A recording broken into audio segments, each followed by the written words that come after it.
Ladies and gentlemen, as we bring back your attention to the day, let me set some context to what brings us here today. Well, as India's financial and technological powerhouse, Mumbai stands at the crossroads of innovation and enterprise. And so, INFOCOM Mumbai 2025 today will explore how cutting-edge technologies, AI, quantum computing, IoT, and sustainable tech are really transforming industries, shaping businesses, and driving economic growth.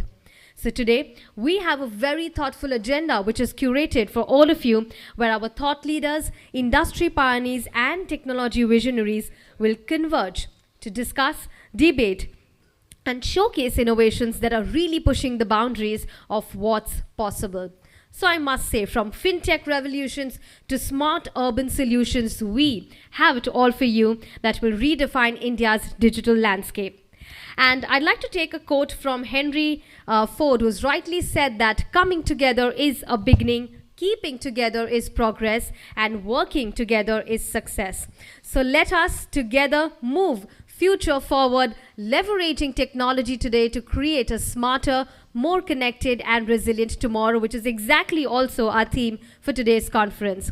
But before we move forward, I am sure that you all would agree with me when I say that events like these are only and only possible with the indelible support of our partners.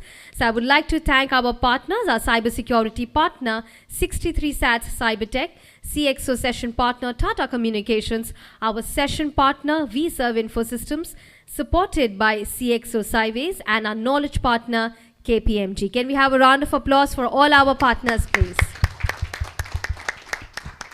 Thank you so much. And like I mentioned, we're also going to have a social media contest throughout the day. So you can go ahead and post your pictures onto your social media handles. And that one caption that really stands out, 3 captions in fact that really stands out, we will be having some exciting giveaways for all of you. So keep that momentum going, keep that energy going as well. So before we begin with our first segment of the day, let me begin by asking you all the most quintessential question. Are we all ready to kickstart INFOCOM Mumbai 2025? Yes. Really? Is this the energy? Because I think we had some wonderful chai and coffee outside, right? So come on. I would love to hear some louder responses. Are we all ready to kickstart the second edition of INFOCOM Mumbai 2025? Yes. Okay, thank you so much. So with that, ladies and gentlemen, it's time we begin with our first segment of the day, which is a cybersecurity workshop, and we have some revered speakers and leaders from our industry right here who would be joining us on stage. And to take this segment, our workshop on cybersecurity forward, I'd like to invite Mr. Kunal Pande, National Co-Head Digital Risk and Cyber, KPMG. Let's give a huge round of applause. And joining them and to take this forward, we would be having Ms. Pratiksha Doshi, Director Cybersecurity KPMG, and Rishabh Dangwal, Director Cybersecurity KPMG as well. Let's give a round of applause for them as well. Well, yes, over to our presenters to take this workshop forward. Thank you. So, good morning, everyone. Good morning. Once more, let me say good morning, everyone. Great, that gives us a lot of encouragement. So, me and my team, I think let me start by saying that this is a subject, technology, cybersecurity is something, and I'm lucky to have both of them also here. It's something which is professionally as well as personally very close to us. And we keep trying to dabble on what can happen, what is the future, and how we can make the best of it, at the same time make sure that it's being done in a safe and secure manner. So when we start talking about this, one of the point which comes to my mind is that as humankind, what was magic yesterday is reality today, and in the same context, what is magic today will be reality tomorrow. So with that, maybe a simple point, let me expand that and go more into our session. Okay, I think the technology is not supporting me, so yeah, okay.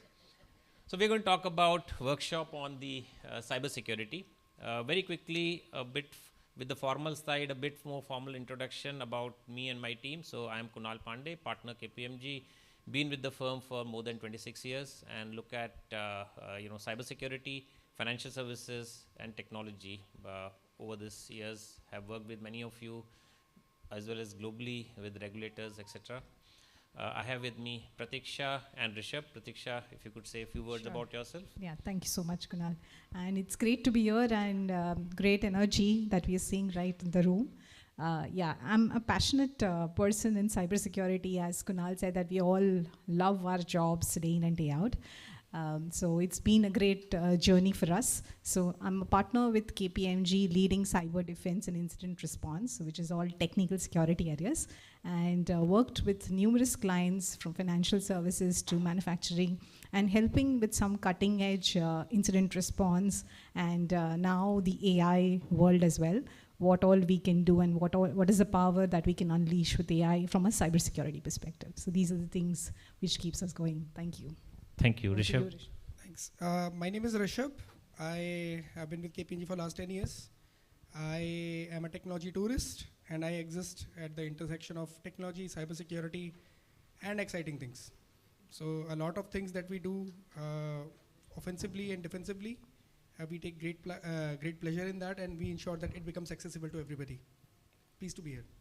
Thank you. Okay, so this is what we are going to be talking today. Emerging technology is magic, and I'm sure we'll pick up few threads here. Problems of tomorrow and of course today. Some case studies, and that's I think one of the most important part of our session, where we would really love all of you to participate, because by participating together, I think we can have the best outcome, best learning, best experiences in this. And then while we have some key takeaways already in our mind, but I think we will learn through this case study and come with some more specific case study takeaways for all of us to benefit from this session. So let me get going. I want to start by saying, magic is everywhere.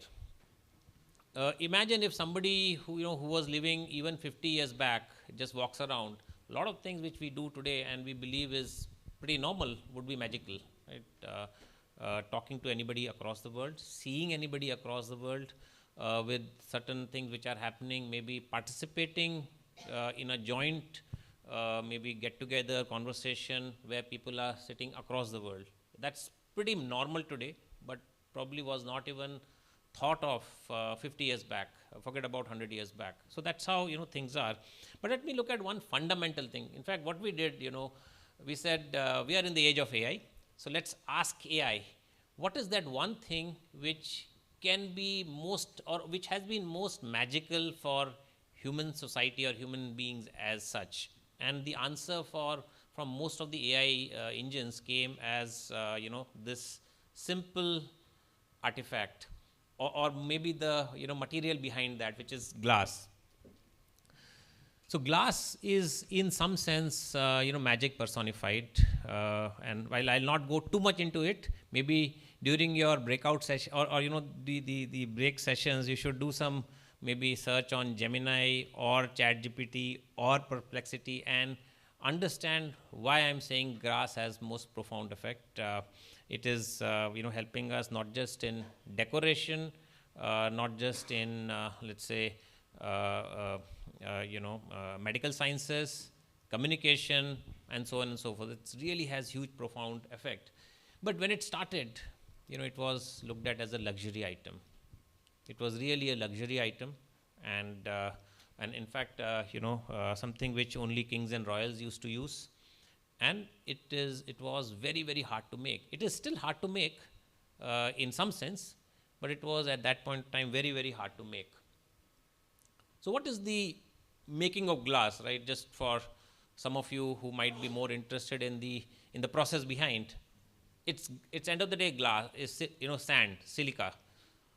You have to collect silica, of course, make sure that it is only clean, impurities are removed, melt it at a very high degree temperature, and then you have a liquid silica, which is in fact glass is liquid in a solid form, but it is liquid which is flowing, and then you can shape it into different shapes, which is the glassware, right? And you can also temper it to give it different properties. It could be different color, it could be different heat properties, it could be different optical properties, it could be anything. But this is what is the process, and this process is same. Whether I go 500 years back or 3,600 years back, the process is exactly the same. But what has happened? This process, which at some point of time used to take days. Human beings used to take days to produce even single artifact of glass, and that's why it was the thing of the royalties, and not anyone individually was using it.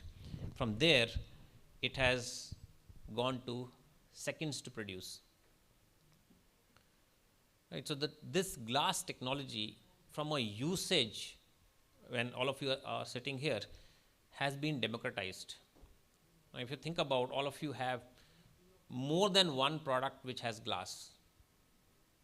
Right? From royalty, it is everywhere. That's the shift which is happening in technology, and that is something which is very important. When it comes to AI world, keep in mind that this 3,600 years, is not going to remain 3,600 years. I don't know, what will be your guess? Will it be 3,600 months, 3,600 days, or hours? I don't know what we would like to say, but I'm sure it is not 3,600 years. And we'll come to, maybe as we go forward, look at what is your thought, but let me move forward in the discussion. So why this magic happened? This magic happened because of, I would say, two most important things. One is the demand and supply. Because the profound effect, this technology of making glass, or glass itself as an outcome, had on humankind or human race, there was a huge demand which was there, and therefore that created a lot of value, and there was huge capabilities of supply which were being developed, or which got developed. And what is the number two thing? Number two is the human ingenuity. Behind everything, it's our mind, it's our human ingenuity, it's our desire to do well, to excel. And these are the two fundamental things which are, there in the concoction of any technology development which is happening. There is a demand supply which is around the value, and how do you, fulfill that value and generate more value, and there is human ingenuity behind it, right? And it, happened, it happened over a very long period of time. But this cycle, I think if you look at it, right, this cycle is what is important to keep in mind. So this cycle is changing from, now if you take a step back from glass to industrial revolution at large, this cycle is changing. So probably it took from 0 to, or actually negative, because it's BC also, not just from 0 where the AD started, from negative, whichever years you want to start, to 1780, thousands of years it took the first round. It reduced to almost 100 years, again roughly around 100 years, but now the cycles are reducing, right? The cycles are significantly reducing, and newer opportunities are coming in.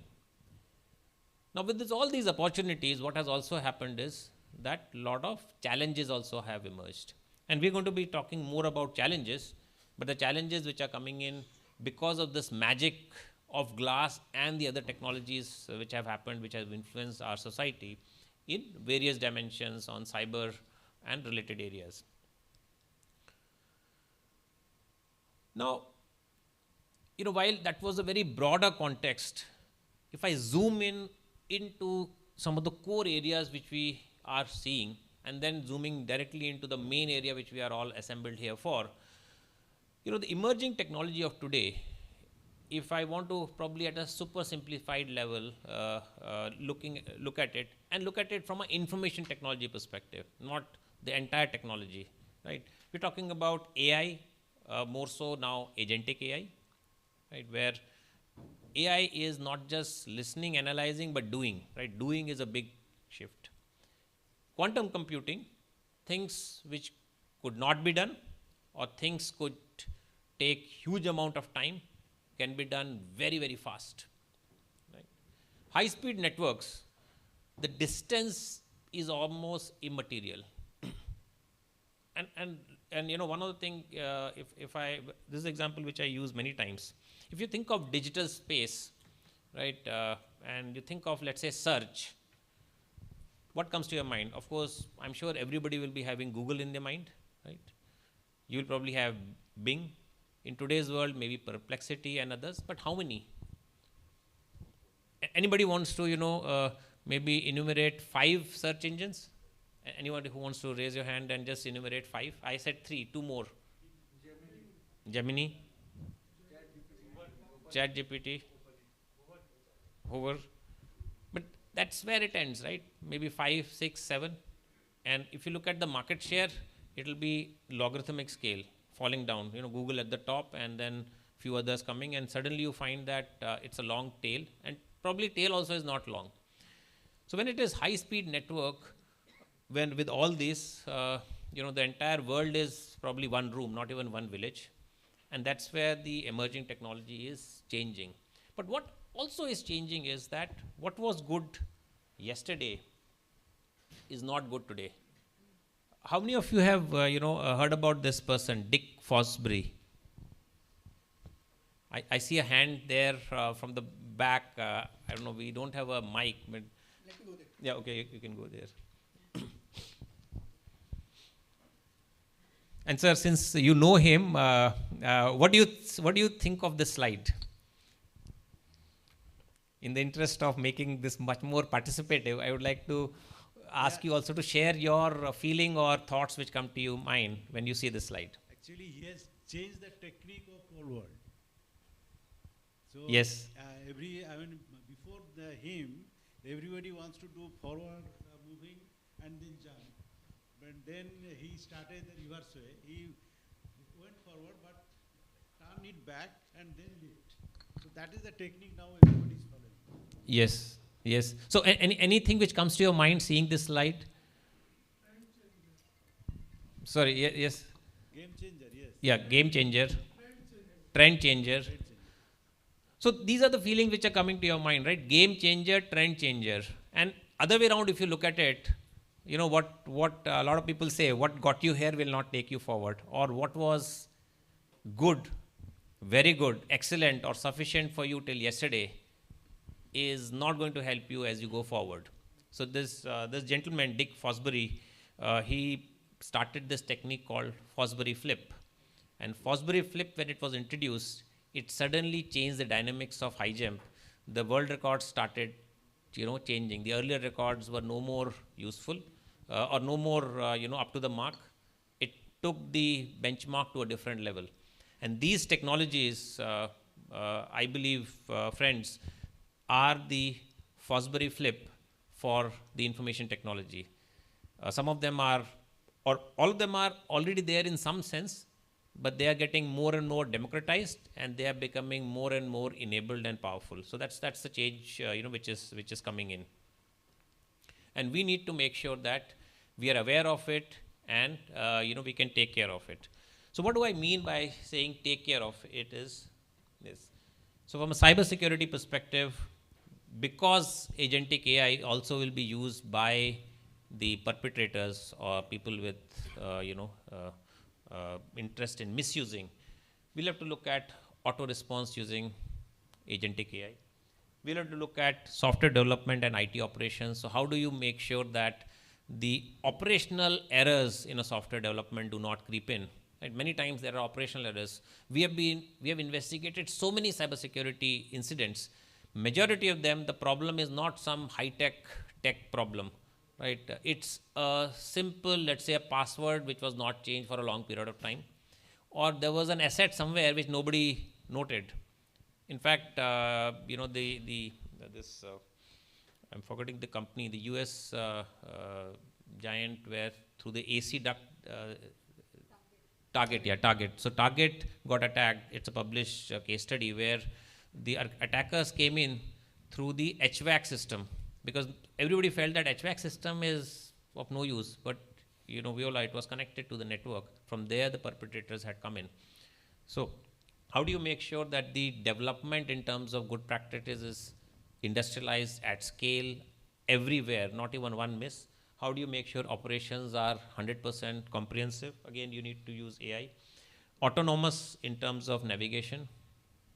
Quantum computing, cryptography, I think that's the next big challenge which all of us are facing. How do we make our systems wherein cryptography requirements are going to continue for a long period of time, beyond when the quantum computing becomes democratized, then all those cryptography systems are at risk, because quantum computers are going to break those cryptography in matter of minutes.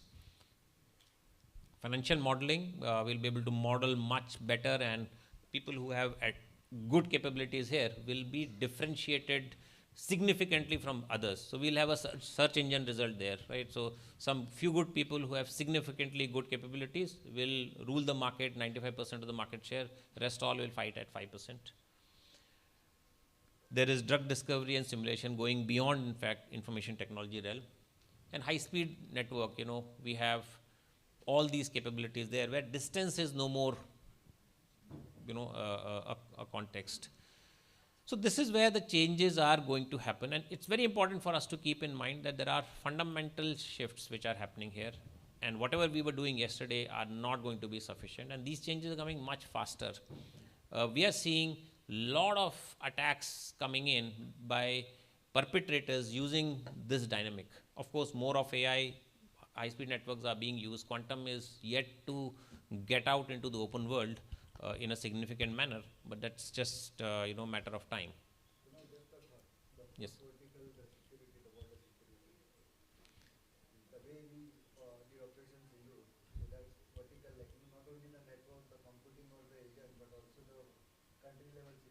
Yes, of course.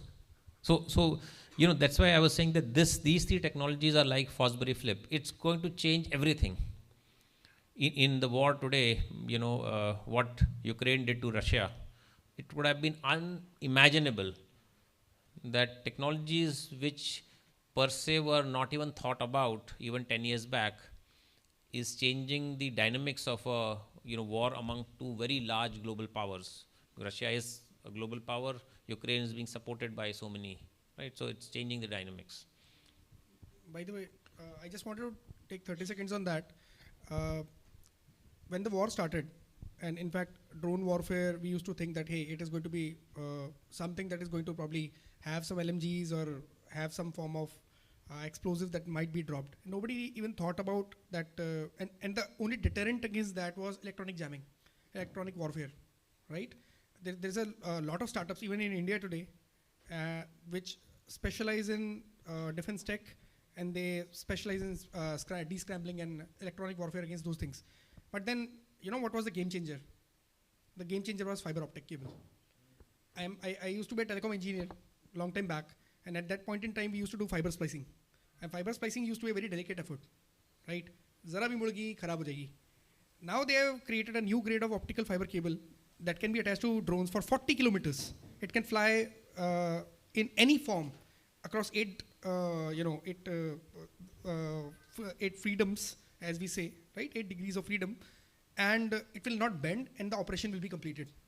And suddenly, all of those electronic warfare operations, they are out because the fiber optic cable is there. And now they are focusing on, hey, is there a way to probably intercede and intercept those drones by cutting off their wires, which is what Russia is investing right now, right? Just in a second. So the cycles are getting very, very logarithmically small, right?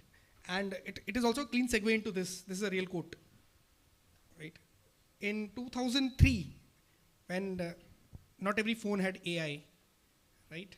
When we were still figuring out, and we are sitting in JWC, Reliance was having phones, right? And people used to get killed just by having phones, so they stopped using it. We have seen the pagers, right?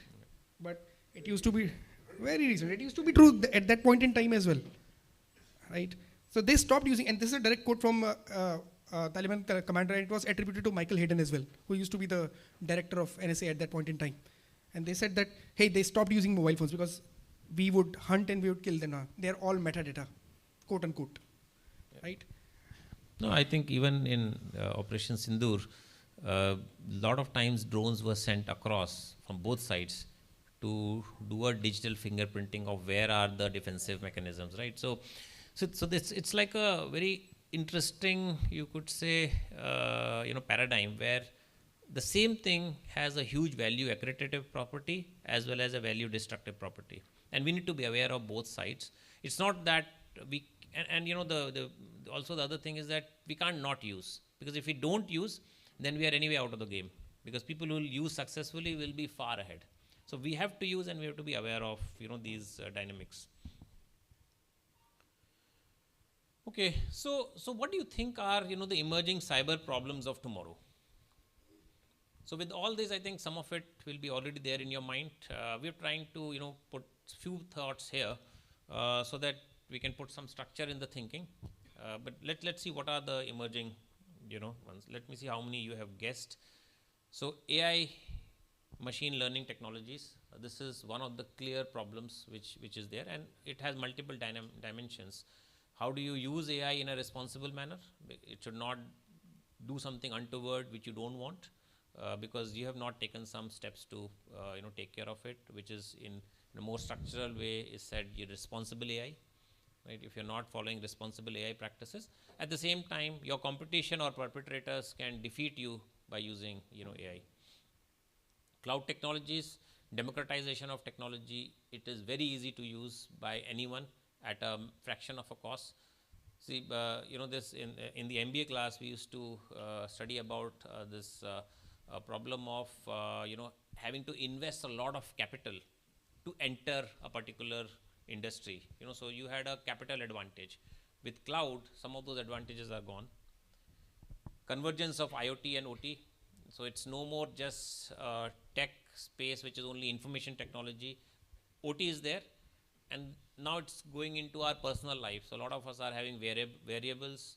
Our car is full of technology. So it's not just IoT or IT, OT, but it's also personally close technology in that sense by way of variables. Quantum tech, we spoke about that. Decentralized technologies, so blockchain and others. Also, you can think of edge computing. There are, all of you have a mobile phone, and that's huge power, and therefore can be misused. Like one of the things which we saw, right? That power was misused by the adversary, while you can use it for your benefit. But that's again a point. Satellite technologies, you can reach anywhere. There's no place where you can say, technology is not reaching. So these are some of the the emerging tech which is going to create problems. Of course, there are more. But one of the fundamental thing which again I want to bring back to the initial point which I said, magic. Why is this happening? This is happening because there's a fundamental shift which has happened in terms of the store as well as transmission of value. What I mean by saying that, you see, yesterday, where did you store your value? It was gold, it was some paper document, it was actual land or some other commodity. Today, more and more things are getting digitalized. So if somebody hacks into your, let's say, DigiLocker, and if you have your documents there, a lot of documents are at risk. If somebody is able to hack into your biometric Aadhaar for your specific individual, not the biometric CDIR or CIDR in totality, then you are at risk, because anybody can assume your identity. Right? Your gold is getting tokenized. Your securities anyway tokenized. A lot of commodities are getting tokenized. So the store of value is becoming digital. Your IP is all in digital. Your strategic plans are all in digital. So that's where the store of value is. And transmission, yes, you're transmitting that value also in digitalized form. The biggest example here is money. Money is all electronic. Money is getting transferred electronically. So why? And that's why every perpetrator is looking at, how do you make a dent into this digital world and make the money out for it. Right? So that's where more and more attacks are also coming and influence and focusing on the digital world.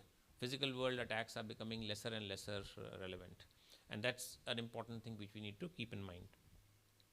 So with that, let's go to the next slide. Okay, sorry, one last thing.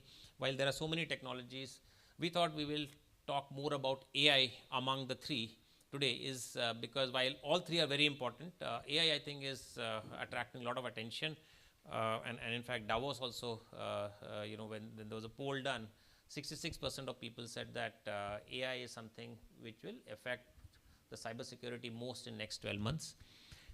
And when we asked, when the question was asked that how many organizations have processes in place to assess the security of AI tools before deploying, the answer is only 1/3. And that's also, I would say, coming from this profession, is the claim. I don't know what is the reality. So 1/3 are claiming that they have capabilities, but reality might be even lesser.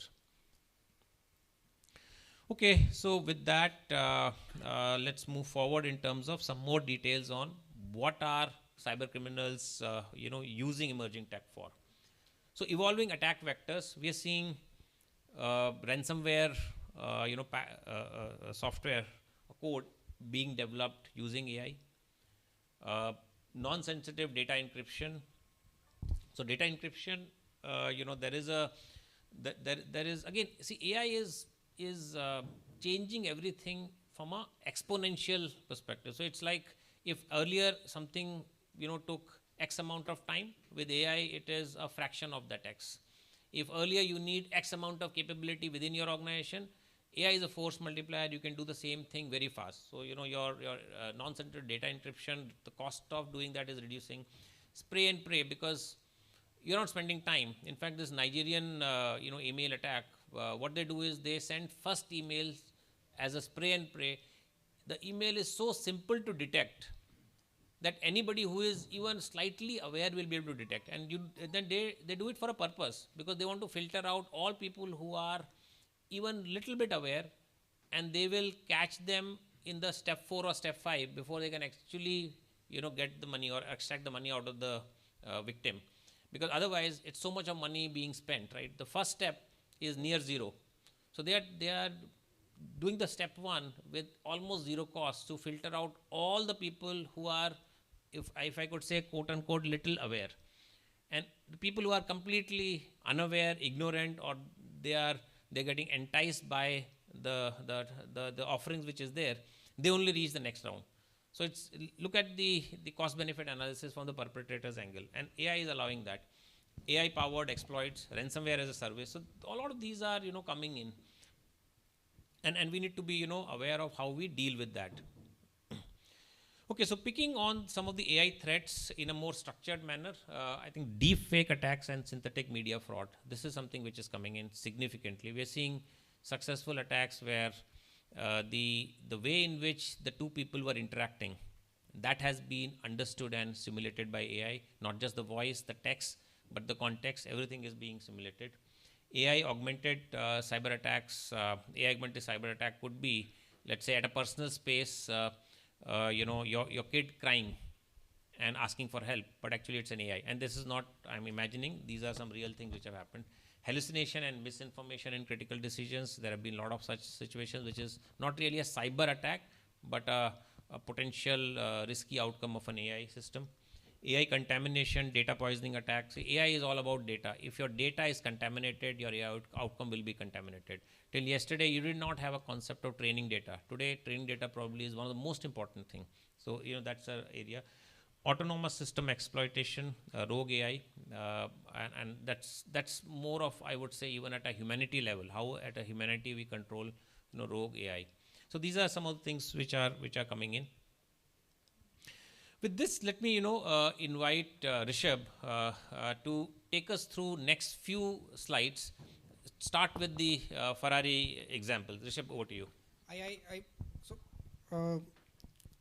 Before we segue into that, I wanted to add one key thing from an AI exploitation POV, right?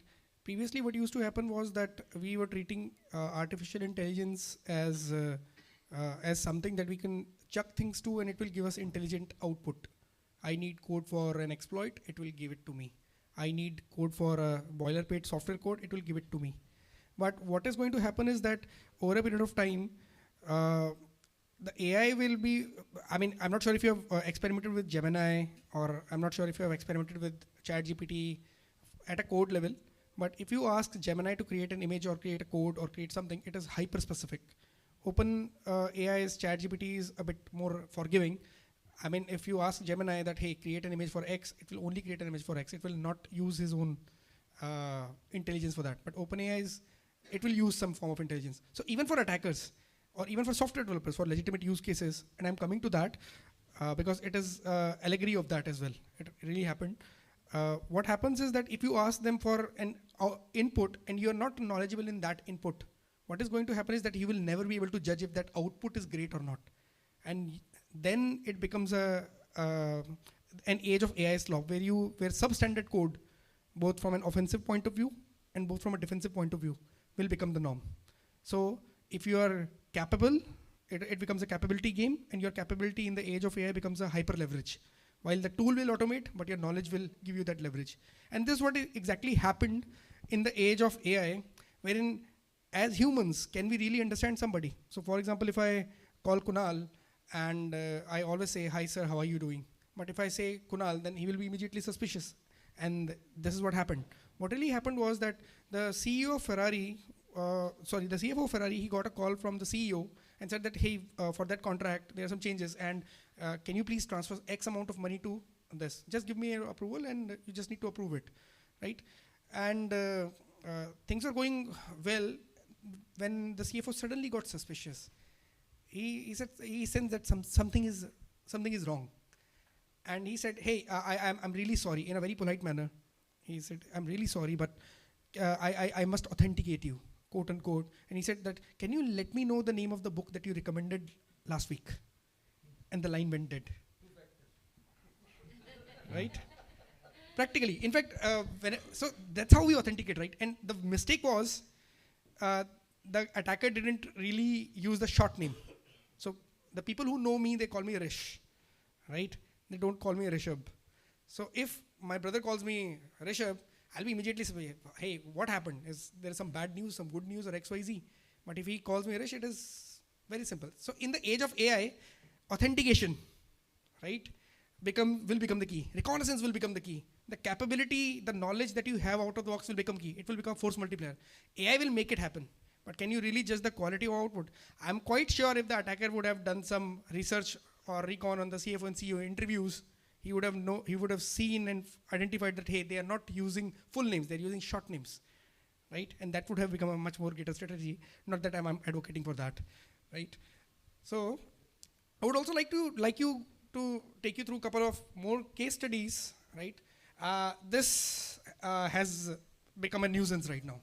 What has happened is that there are jailbroken LLMs, right? They're not that sophisticated.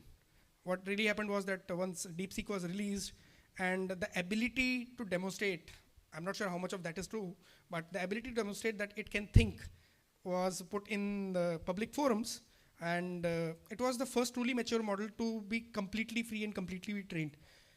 Previous models at Hugging Face, and they were not that mature, the data was not that great. And then the age of AI-generated mails truly begin. When you are really not sure that if the mail that is landing in your inbox is a legitimate mail or not. Where is your digital fingerprinting from that point of view? And I'm quite sure that whatever anti-spam mechanism that you may implement, right, the same intelligence is being used by the attackers as well, right? We have also seen that out of 500 or 5,000 or 50,000 Instagram followers or LinkedIn influencers or XYZ, it is really not possible to determine how much of them are truly true, right? And it became a main point of contention when Twitter was being bought by Elon Musk. He categorically said that I'm not even sure that if 50% of the users on Twitter are true or not. There's a huge disparity between the real and the fake users. And this is true even today. A week back, and I have it in my phone right now, one of the users on Twitter was selling the code, the complete tool chain, the complete workflow to automatically post videos on LinkedIn. Now it has been disabled. On YouTube, it is working right now, and on Instagram, wherein a fake influencer will be created by using GAN, and it will be generative. There will be a couple of workflows around that. And what happens is that then they will be fed automatic scripts. It will scrape the videos from internet. it will add some form of twist on that, like commentary or reactions, and it will make money automatically. So you are not even sure that how many of the influencers that you are following are true. I'm really sorry, but I must submit that my age might be less than your experience. But let me tell that once upon a time, I used to think that my mother, when she used to look that, hey, this video, it has come, it looks very real. And I used to tell her that, look, ma, this is a fake video. You can't really trust everything on internet. But let me tell you, and it is very scary, even today, when I see some truly well-generated videos, it is very difficult to even identify if it is true or not. So maybe some form of fingerprinting, some form of verification, or some form of, let us just say, that knowledge base will come in handy, right? Yeah. No. So let me, bring something which is very simple as a problem statement. This happened in, I think just last week. I was talking to one of my client, and we have all rules to protect data from being sent out. So you have DLPs, etc. And the problem statement was that today, if I start taking photos of the screen and keep uploading it to any of the this LLMs and just give a simple prompt, please convert this into a structured document with whatever else, it will recreate even a better document out of it. So earlier we used to always feel even if somebody takes a screenshot, it's 1 page, 2 page, 3 page. Today that's probably gone. Why only a document? Just take a video, let it run, on a PowerPoint or whatever for half an hour, and then upload it to get it converted into a document. Now that's a shift which has happened. So if you are now looking at protecting really sensitive information, then we need to keep this in mind that now the vectors have changed so much in such basic areas that a simple DLP, which was very effective, is useless because there is an out-of-band mechanism to take data out. Fake identities also, in terms of your Aadhaar card also was created. I think we had it in our organization where people uploaded the photos and there were fake Aadhaar cards which got created with, which looked very real because it had all the font was the same, the border was the same, the design was the same. So AI can be weaponized in any manner and any form actually. Now, I have an interesting point of view, and let me admit that that point of view actually came from a very senior bureaucrat. I was speaking with a very senior bureaucrat in National Cybersecurity Coordinator Center, Sardar Patel Bhavan, Delhi.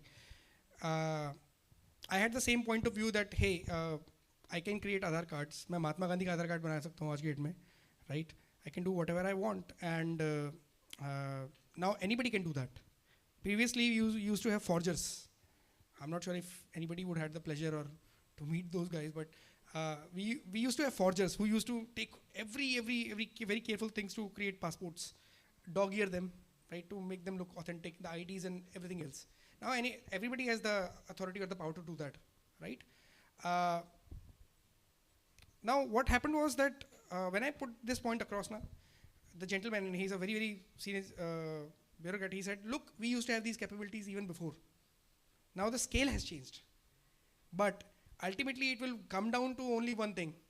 If the guys who are creating it by virtue of AI, are they even sure that it has got those minuscule things that only a knowledgeable person would have? Right? So for example, if we print a document, how many of you have printed a document at any point in life? I'm sure everybody, right? Sabhi ne kabhi na kabhi print liya hoga. Every page that gets printed is watermarked, digitally marked by the printer itself.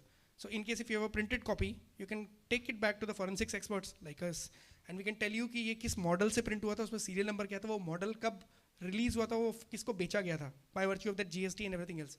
The whole paper trail can be created using a simple paper print. Now, only those, in case if I have to create this or replicate this using AI, I can't do it unless I know it has to be done. So it will become a function of knowledge over a period of time, hyper leverage, right? Now, there are some kidnapping calls as well. There are some very interpersonal things that have happened with people, and they are very unfortunate ones, wherein right now what is being done is that if you have a 30-second sample, and I did it with Kunal, sorry Kunal, I took his photo and audio and I created a complete AI with that. So if I can do it, attackers are already doing it. You have seen an epidemic of, and it is not even an epidemic, it is an endemic of things wherein people tend to get calls, and what happens is that you will feel that somebody is crying, they need help, and then Your mind fills the rest of the things. It may be 20% there or 40% there, but your mind and the urgency of things will fill the rest of the things, and you'll feel like that, hey, it is somebody who I know, and you will react. And that is the reaction that they crave. And it has happened over a period of time. Finally,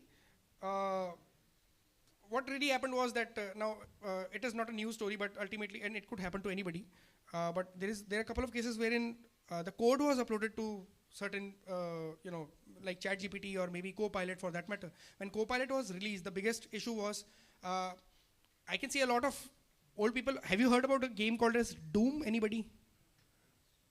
We used to have Doom, 1993.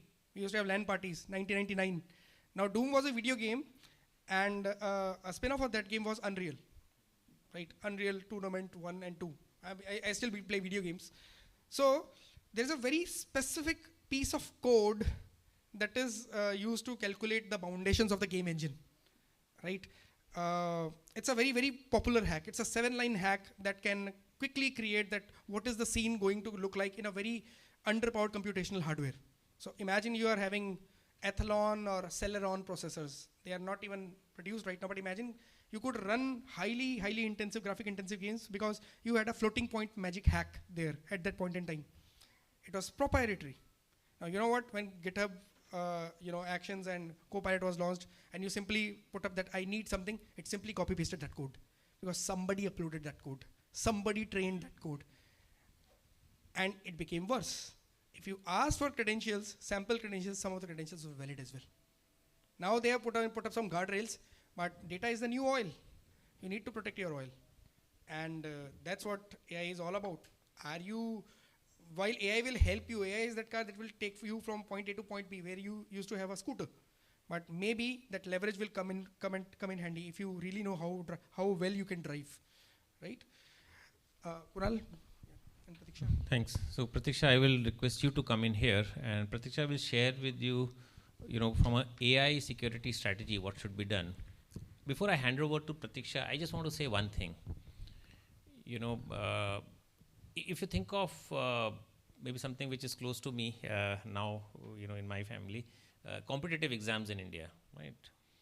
If somebody says that I've got 95%, it doesn't mean a lot because there are maybe 10 lakh or 20 lakh kids which are giving exams, right? So 95% means you are probably, if it is 20 lakh, you are in the bucket of 1 lakh. And if you really want to go to the top colleges, anything below 95 probably will be not of much use. So in the cybersecurity realm, again the same thing has happened. So if you say today that, my cybersecurity posture is 90% strong, I would say, okay, so are you worried? My response will be this: are you worried? My response will not be, okay, great, you've done something great. So that's very, very important what one need to keep in mind. 2, this 90% is changing every day. If today you were 90%, tomorrow you may not be 90% also. So these are 2 main, points. Just keep in mind that 90% is not good. And today's 90% is not tomorrow's 90%. Forget about 1 year down the line. Yeah. Pratiksha, over to you. Thanks so much. So I think it's been like a lot of scary things has been already spoken about of what all AI can do and how AI can basically not only exploit the IT technology, but also the human life as well. So it's very important now. We have, there have been best practices which has been followed by multiple organizations, and a lot of standards and frameworks have come in. So the first, I think this is the 5-point strategy which is there, which is first is the secure design, right? This is not only applicable for AI, but also it had been predominantly for IT systems as well. So secure design basically means that whenever you think of using AI, whether it is a commercial model like ChatGPT, Copilot, Gemini, and etc., where you want to just call an API of ChatGPT to create a use case or to create a feature for your organization, what are some of the guardrails or what are some of the security controls which should be looked at, right? The first thing is that. So there are a lot of things which can be done from secure design perspective, which starts basically from threat modeling. I'm not sure if people have heard of the terminology called as threat modeling, which is basically identifying all possible risks that can happen with the system. Okay, and list down all the possible risks and mention, which of them are very critical from a business context perspective. So that's the first thing which needs to be considered, which is from a secure design perspective, wherein figuring out what all possible threat scenarios are there, and also using and identifying what all critical data is being used. So for example, as I said, that if a lot of our clients are not building up ground up from an AI model perspective. People are just using LLMs which are available. It could be open source, which is coming from Meta, like Llama, or it could be subscription-based API calls for ChatGPT. So how then you can ensure that the data which goes out is not sensitive, as we already discussed that Samsung data got exposed, a lot of personal information got exposed, etc. So this is the first step. Second is secure development, which is nothing but ensuring the guardrails. So we already discussed a lot of issues with respect to AI. So AI is nothing without the data, right? So it is very important that there are guardrails to actually give the data to the LLMs so that we try and reduce the exposure of the data. That is the first point. Second, also it means that from a guardrails perspective, we also saw hallucinations. I know it is not directly a cyber security issue, but it is a very important issue because the outcome of the AI is used as a decision, as an information to make some critical decisions, right? So there are guardrails which are available which can help to figure out whether the data which is coming out is really hallucinated or not. So are there two different types of data? So when you put prompts, I'm sure everybody knows what is prompt now after the 2022 ChatGPT release. So it is very important that we know that what comes out is accurate enough. So that is one important point. So there are guardrails which needs to be ensured from a perspective of what data goes in, what data goes out, right? So masking some of the sensitive data before the data actually goes to the LLMs, and whatever is coming out actually gets verified by human in the loop. So we call this as one of the areas which is very critical, which is called as human in the loop. So guardrails are very important. Second is a secure deployment. So the LLMs are generally either deployed on a very high GPU systems because it requires a lot of compute. I'm sure everybody is aware of that now. And the compute, so mostly cloud technologies are used for that. So how can the access control be measured? And what is required from an access control perspective so that the least amount of access is given to the users, and whatever is appropriate needs to be given to the users. So that is a very critical point from a secure deployment perspective. Then comes the security operations monitoring, which is monitoring not only the IT systems, but at the same time monitoring even the AI systems which are getting developed. I know all have the same kind of interface which the IT systems have. So it is very important that how is AI behaving from a perspective of how our AI is behaving whenever they're deployed at various cloud environment and various on-prem environments as well. And then finally, the security incident response. So the incident response is slightly different from the IT incident response because this has variables, as we already discussed, right? First is the synthetic identities. As we said, agentic AI, right? Now, if one agent has to communicate with another agent, it is nothing but an identity which is there. So how can we really monitor those identities and what are the kind of controls that are there? So it's an interesting demo that we have planned, and this basically shows the power just of... one thing I wanted to add before, if you can go to the previous slide, yeah. See, this is very simple in some sense, right? But it's very important to apply AI thinking in this. Now let's take one example, right? Secure development guardrails. And Pratiksha is talking about data. So if I ask you, how do you classify your data? I'm sure you will say that it is secret, private, internal, public, right? How many of you have such kind of classification rules within your organization? By show of hands. In process. Okay, half, but some of you have. Now let me ask you, we say this is classification from what? Security perspective, right? Security, we say, is a triad: confidentiality, integrity, availability. Which particular element of the triad this classification is about?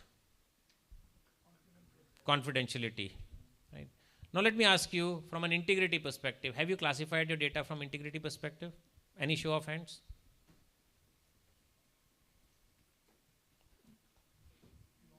Right? Are you thinking about it? After this, okay, great. So one good, co-created outcome after this, because if you're saying data, accuracy of data is super important for training.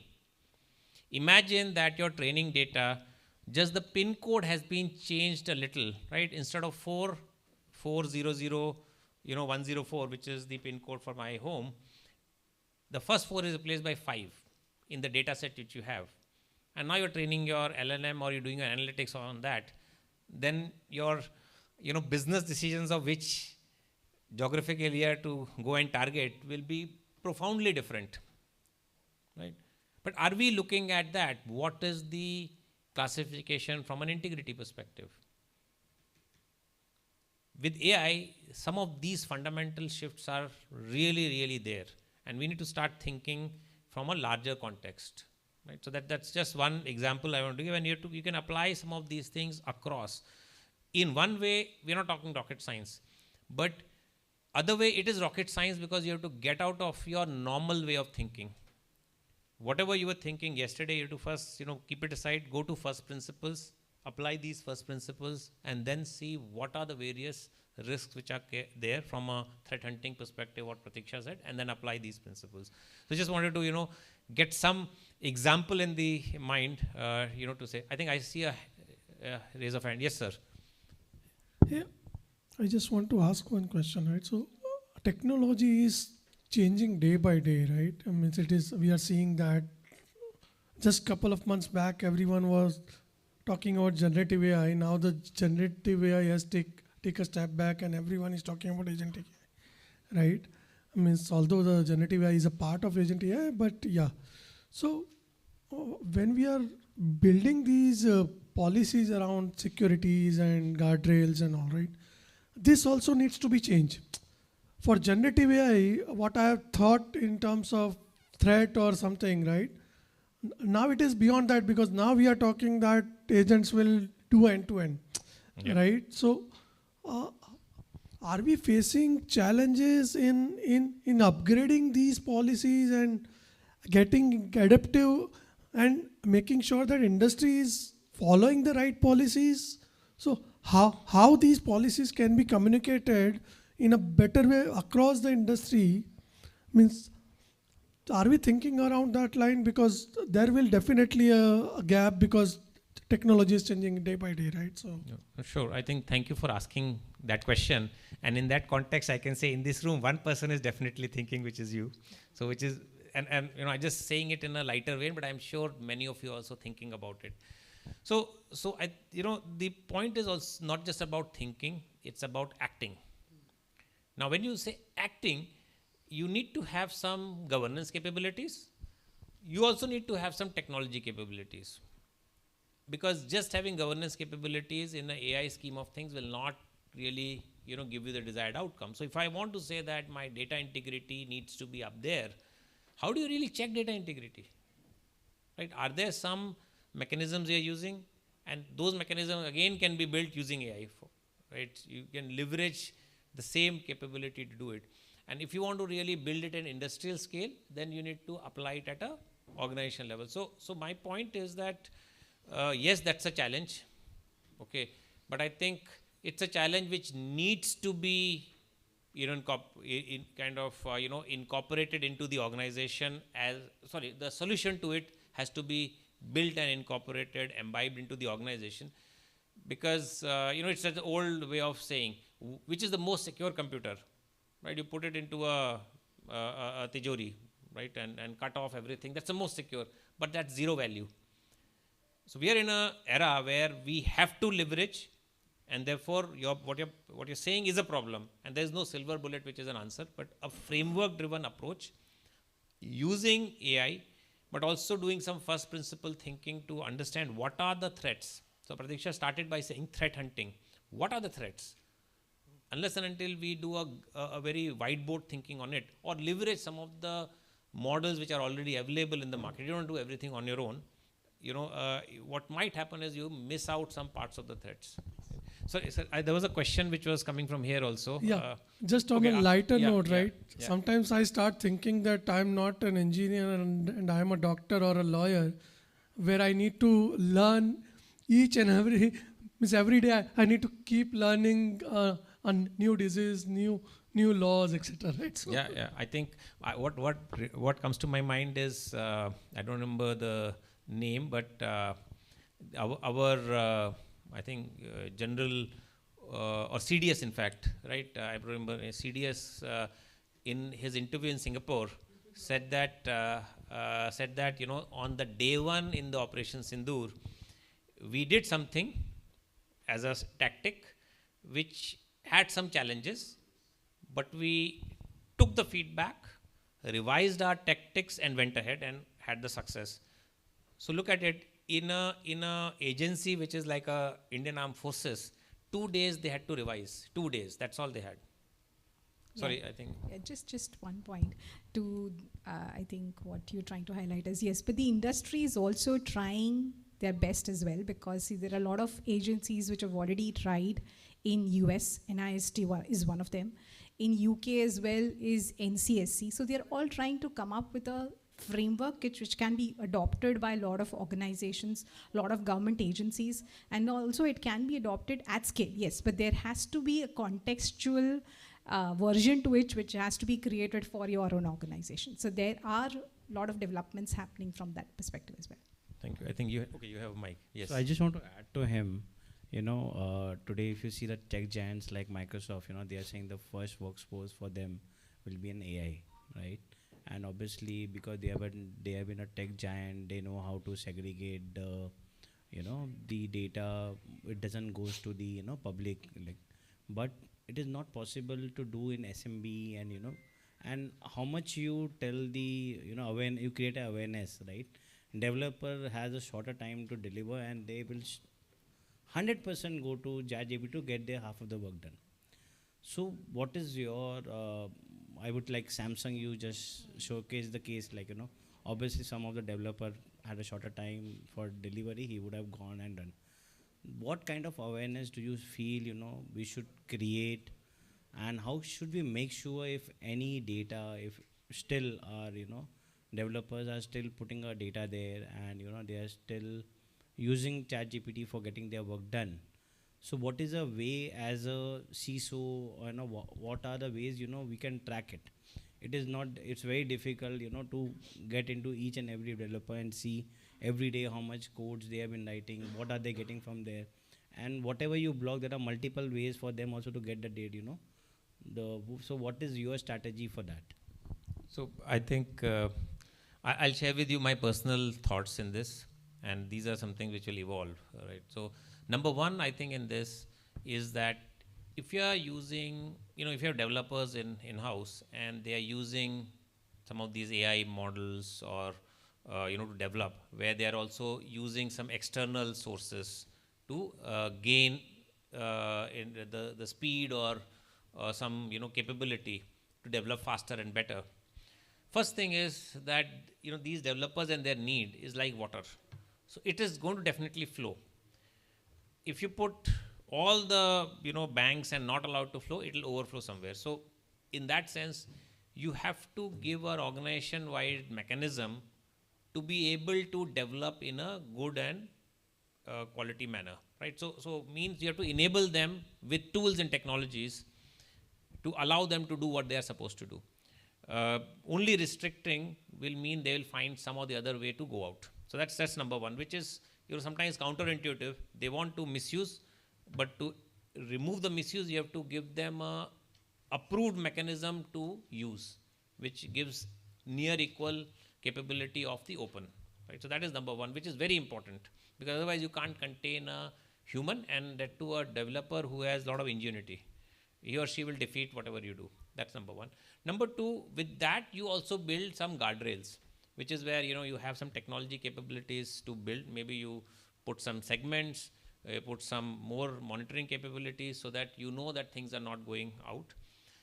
Third is, I think you have to have a human-oriented approach, which is whether you say training, whether you say consequence, whether you say awareness. All these things are important. So this is an example which I often give. I'm sure all of you are driving in Mumbai, right? Whether you are in western suburbs or eastern suburbs, if you're driving in Western Express Highway or Eastern Express Highway, how much of lane discipline you follow? By show of hand, I know how many of you follow lane discipline when you are in Western Express Highway or Eastern Express Highway. I have one gentleman there. Thank you, sir. You are okay. One more at the back. So you are definitely the smart people who all of us should emulate. But let me ask other way around now. How many of you follow lane discipline when you are driving in Marine Drive? Okay, so I am seeing few hands and a lot of smiles, because there is a consequence there. Suddenly all of us know that what we know has to be done. So, from a people side, I would say two things are important, right? All of us are smart to understand what is of consequence. If there's a consequence, we will be more interested in following it. Awareness plus consequence both. So three things: give some capabilities which can deliver the outcome within the organization. Two, build technology guardrails so that it cannot be misused. Three, build some human angle to it of training as well as consequence. Sir, I think your hand was up, please.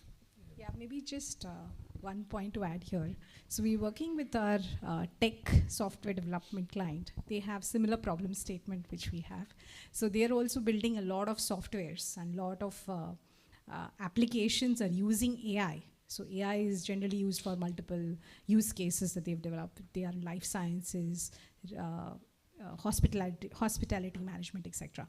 So what we've done is, it's the same. I'm just extending to what Kunal is saying. So first thing is that there is a design and a framework, and there are a list of guidelines which are provided to everybody in that firm. So there are about 3,000 developers which have to use that design guidelines.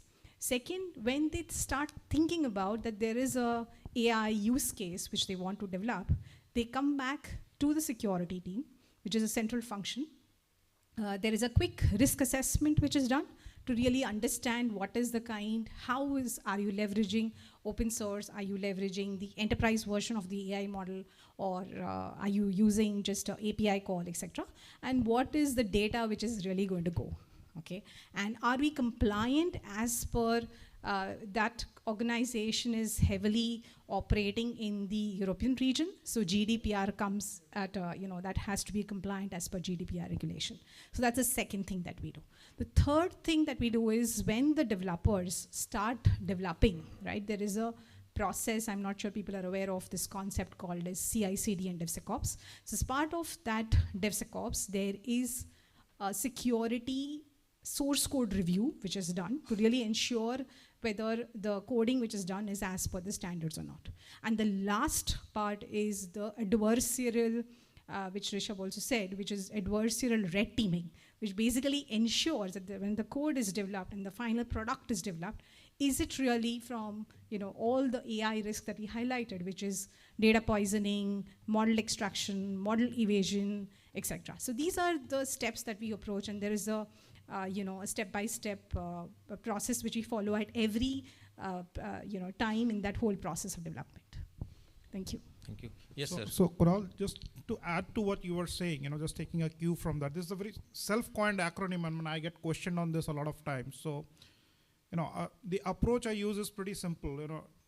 The trick is to get the trick correct. So that the second trick is minus the K.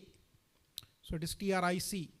Simply put it as threat, risk, impact, and consequence. You get that correct. I think these 4 quadrants, if you can get it correct in anything that you do, irrespective of whether it is legacy, traditional, AI, whatever, I think that approach helps, because impact and consequence, you may not understand threat and risk, but impact and consequence, as you rightly said, is something everyone understands. It doesn't need an explanation. Yeah, I think very, very well said. To the extent that if some of the organization I've seen that a particular lift is reserved for the founder, and everybody knows that that lift is not to be used, right? So if there is a consequence attached, then it does help. Okay, let's. I wanted to add one, maybe or a lighter note. Look, when ChatGPT or LLMs were not there, we used to go to Stack Overflow, right? What were the guardrails then? There was only consequence, and there was a guardrail from a code quality point of view. कि इसने copy paste तो कर लिया है, अब चलेगा नहीं चलेगा, compile होगा नहीं होगा, नहीं पता हमें, right? Will it introduce some bug or no? But having said that, all hell broke loose when LLMs came into play, because now it can be automated. So consequence becomes even more important, right? But having said that, game theory suggests that you cannot really bind hands and then see that they figure out a way. Give them some freedom, approve tool, and then ensure consequences are built, and then it becomes an iterative process, right? Sure. Yeah. Thanks so much. So we've created a small demo to really show the power of AI exploitation. So the team here, Sagar and Utkarsh, have been behind this and who has been, trying to, very enthusiastic to show this automated DLL. This is slightly technical in nature. However, considering that, we wanted to show the power of agentic AI, so basically, I will just give a small explanation of what we're trying to do here. DLL exploitation. So meaning of DLL is a small component which is part of the application package. It's like a like, for example, you have desktop.exe, right? So every exe will have DLLs with the help of which they can actually function. So now this basically helps an attacker to get a complete compromise of your system. So if you are having, if you are sitting on your laptop and if you are somehow able to get an access to your laptop, then we can completely compromise this. This is one of the ways that we can compromise your system. So earlier in the traditional method, this has been an age-old cyber attack, which is called as DLL injection. So earlier, as part of the traditional method, the person has to really spend a lot of time first figuring out what is vulnerable. I mean, what should be the target. Second is the person has to really understand that out of these, there are 100 DLLs in one small package also. Which of them is really vulnerable and exploitable? And then finally hook an attacker's process to really get the compromise, to really get a remote access to the system. So with agentic AI, I think Utkarsh, you can go ahead. So with agentic AI, what we're essentially trying to do here is, this is a small toolkit that has been developed, which basically identifies which of the ones in this whole package is vulnerable. So the ones, just for the purpose of demo, this is a media player EXE that we have, and this particular agentic AI has identified that this is the EXE which seems to be vulnerable. Now we are basically going and checking if we can really proceed ahead from an exploitation perspective. So if you see here, it's trying to really add a process here, inject an attacker's process here. So essentially what I'm trying to say, it's just a matter of minutes now, which used to be days, because just with 1 or 2 clicks, you're able to exploit and get a remote shell. Anything, Utkarsh, Sagar, you want to add here? I'll add. When I did my OSCP 10 years back, there used to be a complete course on buffer overflows and exploitation. It used to take 1 month. Right now, these kids are doing it in seconds. Good? Yes.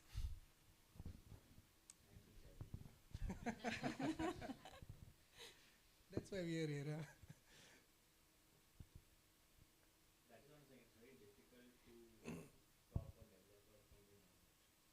So, Obviously, tech giant is a different thing. Like you said, 3,000 people, proper IT company, there you can create a process. But like in SMBs and all that, where you are having a 2 or 3 developers who are just working as per the, just a need basis, there it is difficult to, to crack somebody for that. I understand and agree. So that's why I'm saying that there needs to be something which is available for them to use, because otherwise they'll definitely go out. 2, there are some technology guardrails. 3, there is a training and consequence. Consequence is very important. right?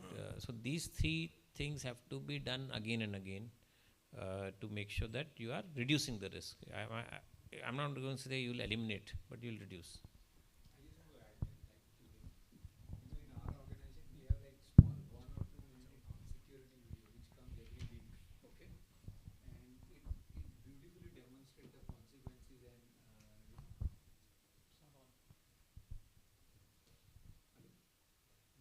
Maybe you can use this one.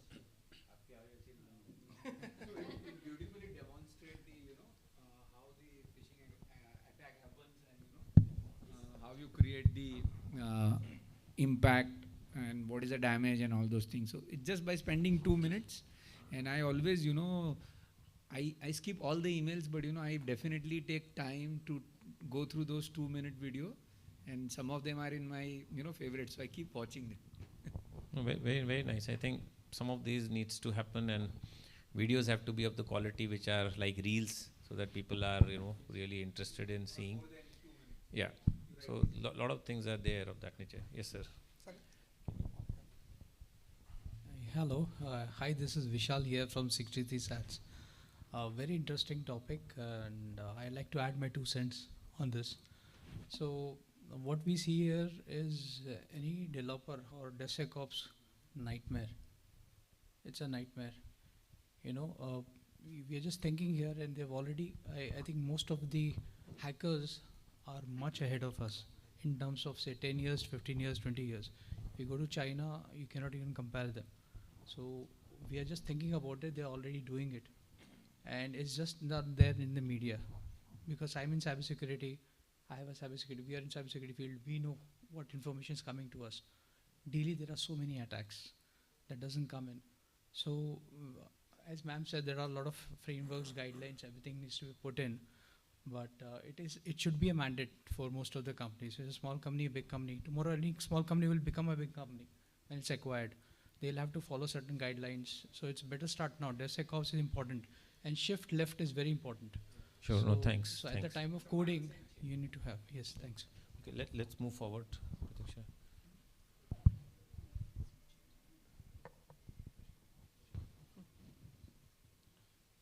Sorry? First, You have to switch. Yeah. Okay. So I think. Yeah, just explain what we were doing. Yeah. So come to the same can you attack. Utkarsh, can you come back to the same system? So actually, we're trying to play with 2 different systems here, because the attacker system generally do not have any guardrails. So we've tried another system which gives us a free access to do whatever we can do.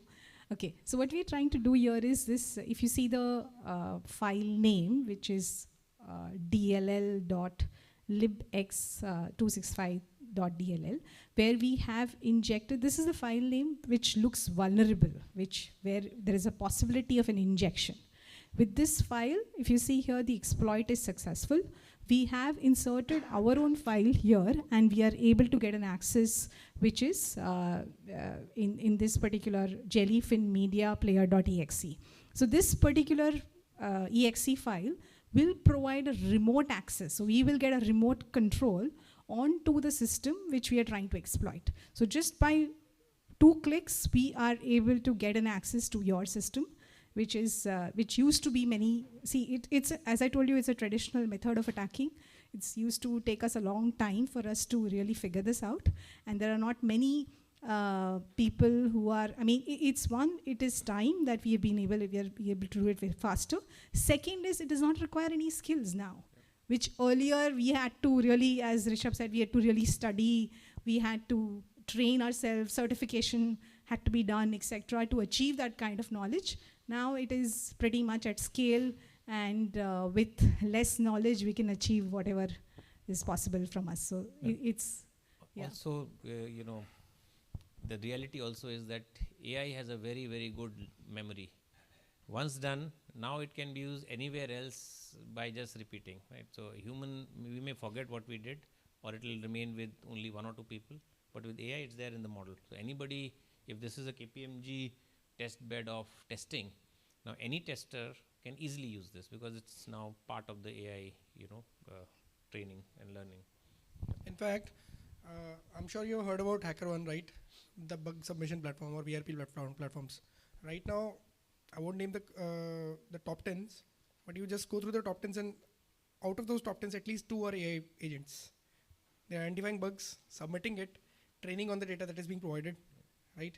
And previously, it used to take a lot of skill and motivation to crack into a single software. Right now, they're doing it en masse, and the money is flowing in. Somebody has already cracked down that economic model of motivation and ultimately the effort as well. It is only compute. It only requires compute, right? Sure. So I think you can switch the system then. Okay. Thank you. All right. Okay, so let's move to the next slide then. Where's the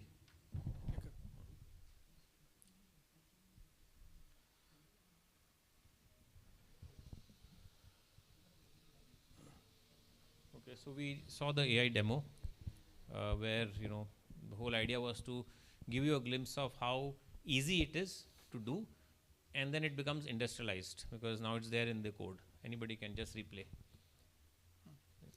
All right. Now we'll go to the next stage where this is the case study which I was speaking about, and I would request all of you to participate because that's how we'll make it the best. So Rishabh, over to you to start. It's a small experiment, so in case if it works, it works. If it doesn't, it doesn't. I'll divulge a couple of things once you move in. And by the way, it is also an experience for us as well.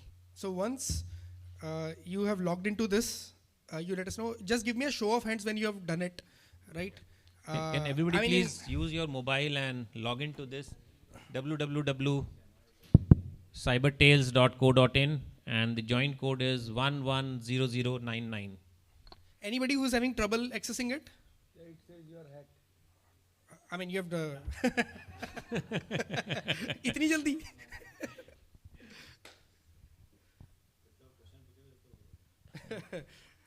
All right. So once you have logged in, okay, once you go to the title screen, anybody having trouble accessing it? Right? Everybody has logged in? Yes. All right, then we'll start. Right? Can you switch the inputs? Put it in view mode. Yeah. So essentially, this is a case study where it's not opening. Can you go to the can you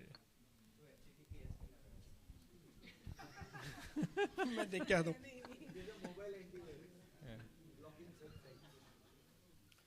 All right, you can put up the screen for one, Can you two put more the screen moments. again, Yeah, the URL? please. Yeah, just www.cybertales.co.in. Don't put HTTPS in front. Maybe that's stopping. Not. All right. Show of hands. जिसका open हो गया है. ठीक है. बाकी सब open कर रहे हैं या participate नहीं कर रहे हैं? There are prizes. Not open. It should open. No, don't worry. देखो, it's also an experiment for me as well. Okay. अरे ये workshop है. Workshop में ऐसी होता है. It's not a session. It's a workshop. Sorry? और है. अच्छा, Chrome ना. Don't use Safari. Okay, I think for Apple users, if you could use Chrome as the browser to log in, it's working. No, it's working on Safari also. So चलो ठीक है. So maybe see your neighbor if what he or she has done to log in. Can you just okay, do not use private browser in Safari. That's another intelligence which I have gained.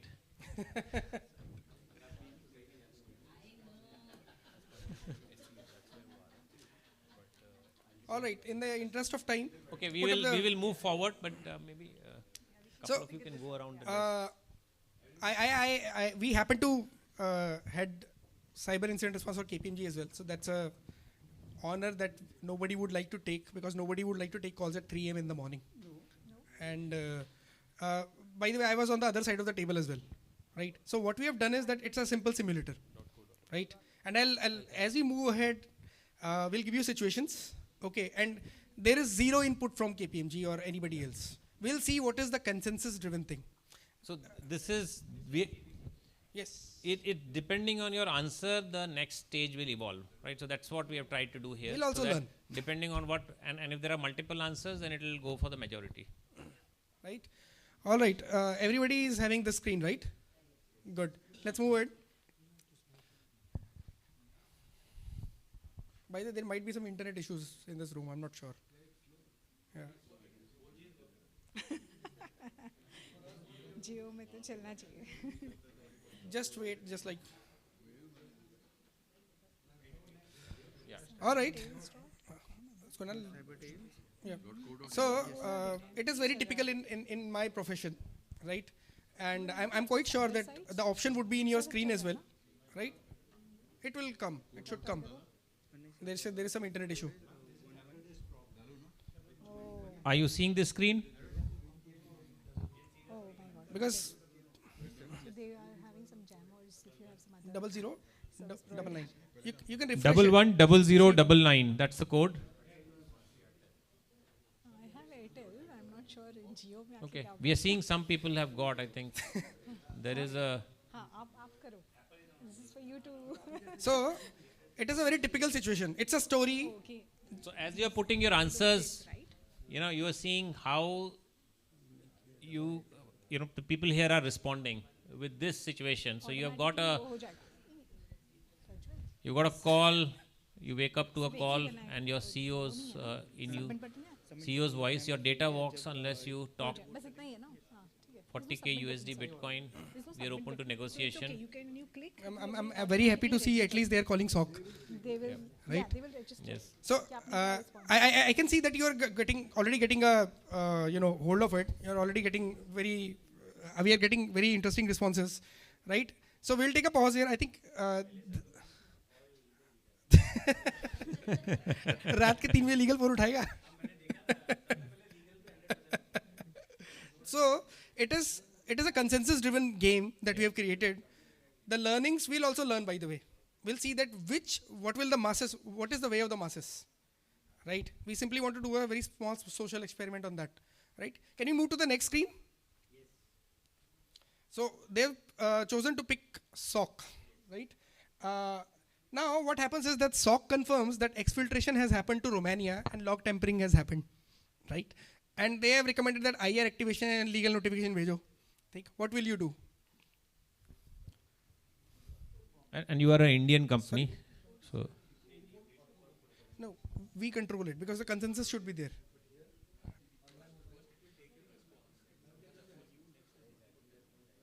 There might be some internet issue for that.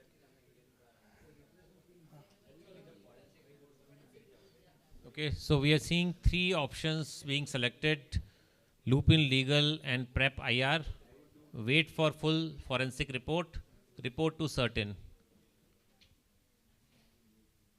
All right, we'll wait 30 more seconds for that and let's see that if the voting is consistent. I hope you have voted, right? Now again, we are not choosing anything. This is what you are choosing, right? Let's see that what do we get? And this story has got 7 endings, right? Yes, there are 7 endings that we have created. There's approximately 64 to 128 options in every act. So we created a node and graph and everything, and let's see that what kind of choices we get. But again, we don't even know where it is gonna go, right?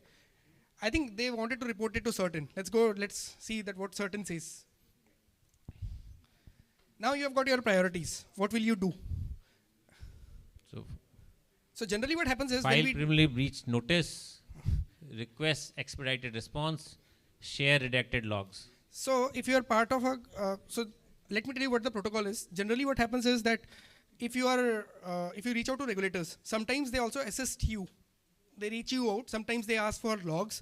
Sometimes what happens is that, okay, something has happened, we'll be there next day, next morning. It has happened, right? And 100 plus incident response across, we wanted to pick the most possible outcomes, right? There's a preliminary breach notice, expedited response, and redacted logs. Oh, very good. Good, I see, I like it, right? Next, move to the next screen. Now, while this was happening, the story goes is that the attackers are not sitting silent. They are definitely going to notify a couple of people in your organization. You will have to get into negotiation. Let's see how does our negotiation simulator goes.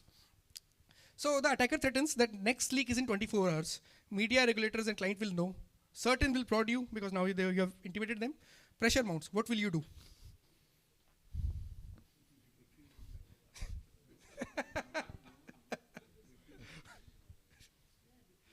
This is a nice social experiment. And so there were organizations which actually chose to do an active disinformation campaign. कि ऐसा तो कुछ हुआ ही नहीं है.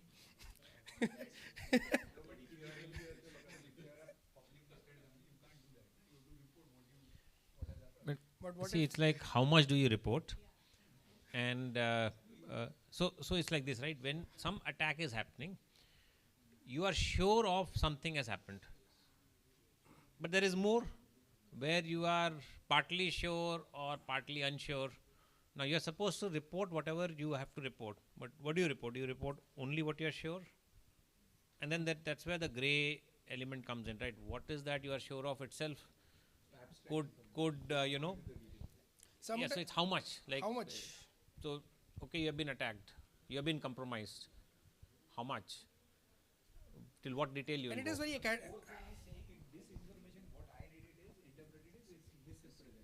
no. So suppressed representation. Suppressed. No, Yeah, but it's a good thing that you are calling out. So, disinformation from a corporate governance perspective and what you are obligated to do would definitely not mean that you provide incorrect or false information of what is happening. It could be about how much do you report. So for some people are more vocal and I would say are more revealing in terms of what has happened because they believe by that it could be beneficial. Some people will be less revealing. So it's the scale of that. Right. And by the way, unfortunately, there are some actively bad actors as well. There are some organizations that actually went into a very different PR mode, right? And the stories are all over the social media and ultimately in the case studies as well. So PR mode could be that you are saying that you are good, you are managing, right? I'm managing. Yes, it has happened, but we are managing. Everything is things. safe. We So are okay. It's all about what do you want to project. But there is one key important lesson that you never invite an attacker for the dance. Previously, what used to happen, there used to be a lot of products. 10 years back, ये unhackable product है. Next day, वो hack हो जाता था, right? So you always the key mistake was that you used to invite the attacker for a dance. In case it happened at Okta as well. Okta said that everything is under control. Next day, they got more attacks, right? So sometimes you really have to see that how much of the data you want to trickle in the media as well, right? Let's move to the next option with the majority refuse and contain. All right, while legal gets involved, in the meantime, attacker leaks employee records. What will you do?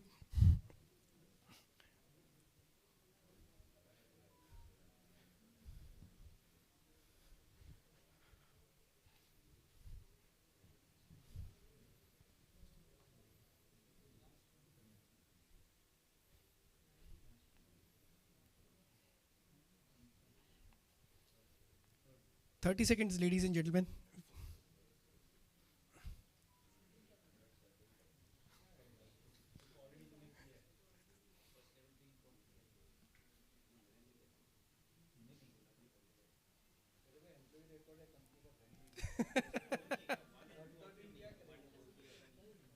Sorry? No.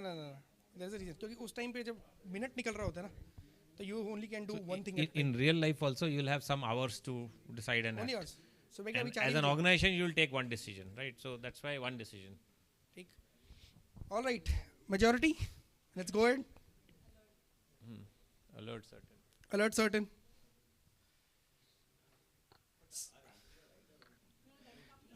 We don't know. We'll come to know where we are. So see, one is there is no 100% right, 100% wrong, but we'll get to know what's happening as we go forward. Yeah, okay. Look, like I said, it is an experiment for us as well. So shared IOC with regulator, they demand more. Email, fill IOC packets, request proactive advisory. So sometimes what happens is that the moment you intimate regulators, they suddenly come back कि मुझे पूरा investigation report चाहिए, right? Or sometimes they say कि I also want to percolate these IOCs to the rest of the sector as well. I need it right now. Sometimes what they want is कि have you engaged any incident response provider? उससे मेरे को proactive advisory लेके लाओ, right? For example, if you have a couple of firewalls, you will be getting some kind of intelligence, right? I also want some form of advisory. Have you been hit by a run-of-the-mill attack? Have you been hit by a very customized attack? So they would want something. So I can see that proactive advisory आप उनसे भी मांग सकते हो. Do you have any intel? Have you ever tried interacting with the regulators? They are very genial people as long as you know what you are doing, right? Next option, please. Now, what happens is while this was happening, the attackers up the ant, right? They use AI. And it has happened, by the way. And I was involved into one very serious investigation wherein they created deepfakes of the senior management to coerce to everybody and not in the most flattering way, right? So let's see. Now AI deepfakes bombard investors, board and press. A fake CFO admission video goes viral. Sounds familiar, I think. What will you do? So now this is, when AI comes in. In a traditional world, this would have been almost an impossible thing to, have as a threat. Now there is a fake CFO's video which is in the public. ये मैंने किया है. It happened. And this is a one real case. Okay, Two real cases. This has already happened. Two real cases. Right? Alert stakeholders. All right. Next option.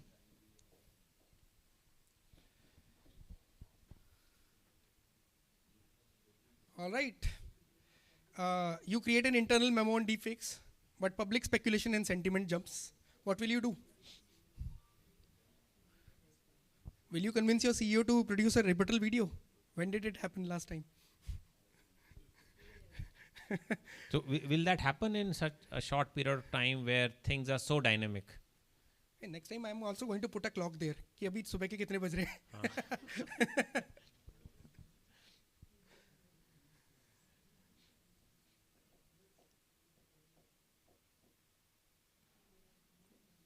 Okay, I think hold a press conference. All right. They want to go by the way of media. What do you really want to do? Do you want to offer that, hey, this was fake, here's a voice print report? Or do you really want to offer a deep fake detection just like Apple did a few days back? Sab nakli hai. What do you really want to do?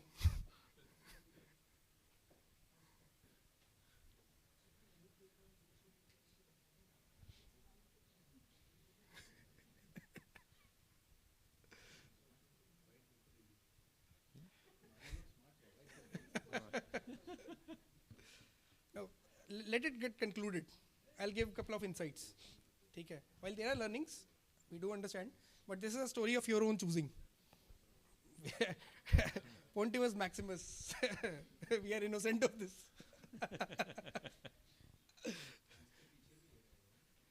Look, every choice that you're making now, you're excluding 8 options. Right? It's a tree. Take. It's a tree. So that's why. All right, let's go with voice print report. I'll tell you that how did we plan it. Now let us talk about triple extortion. Right? It has also happened. I'm not talking about double extortion. Let's go to triple extortion, wherein they start hacking your clients as well. It has happened. Big conglomerates, small conglomerates. It is much better to get into the other networks and target them and blame it on you. How does that sound? Scary. All right, next one.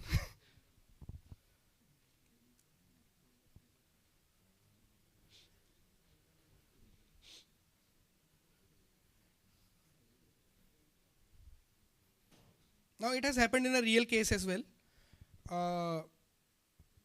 Why? Because one attack happened. The clients of that client started receiving emails, malware emails, phishing emails. Right? What will you do? They are saying that we are going to take our business.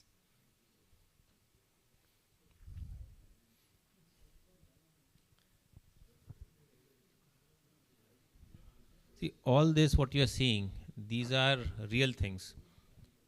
that are learnings from real examples.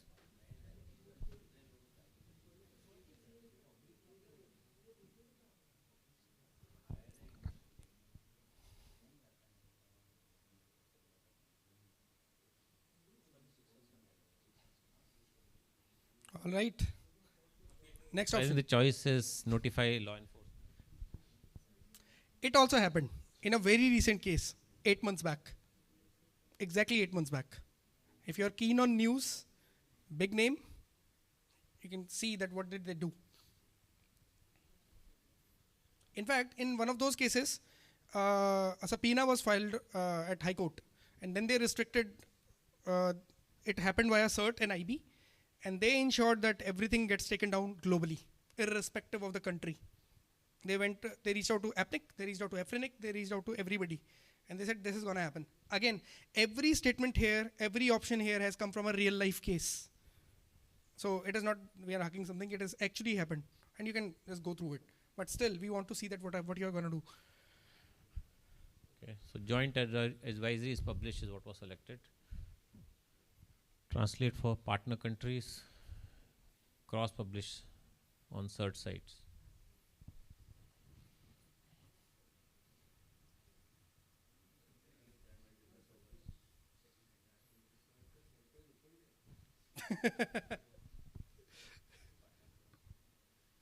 By the way, how many of you are aware about this TLP? Anybody? This is a formal protocol of sharing information. If you have any threat intelligence solution, if you want to share any form of intelligence across communities, it has directly come from US military. They first created that, and their code was purple. So then no foreign and XYZ. Then they created a civilian driven code, because ultimately what happens is that everything that is in cyber, it has come in via some form of military use case only, right? Now traffic light protocol, TLP, it has got a couple of categories. Red is when it is only for the intended recipient and the organization. Orange is in a restricted. Yellow is again, it eases down the restrictions a bit. Then we have got clear or white or green, depending upon which country you are. And then you share information.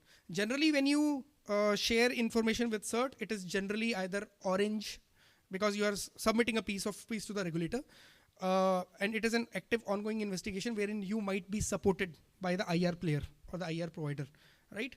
Yellow if you are providing it to your subsidiaries or maybe to the clients, or orange just in case they are very, very trustworthy. Clear in case you want to bring everything to the public, which is what a lot of organizations do, right? All right, next one please. Now there's a small twist. You think that how exactly it has happened. Kaise hua ye attack? So the age-old story. The incident, you brought the investigators, just like us, right? And we identified that somebody leaked the code in a publicly exposed repository. The attackers actually picked it up and they trained it. They identified it. They identified a way to get into your network. What will you do? Will you share the RCA with regulators, or will you accept accountability and disclose full timeline of events? Quite a divided house. Very, very interesting.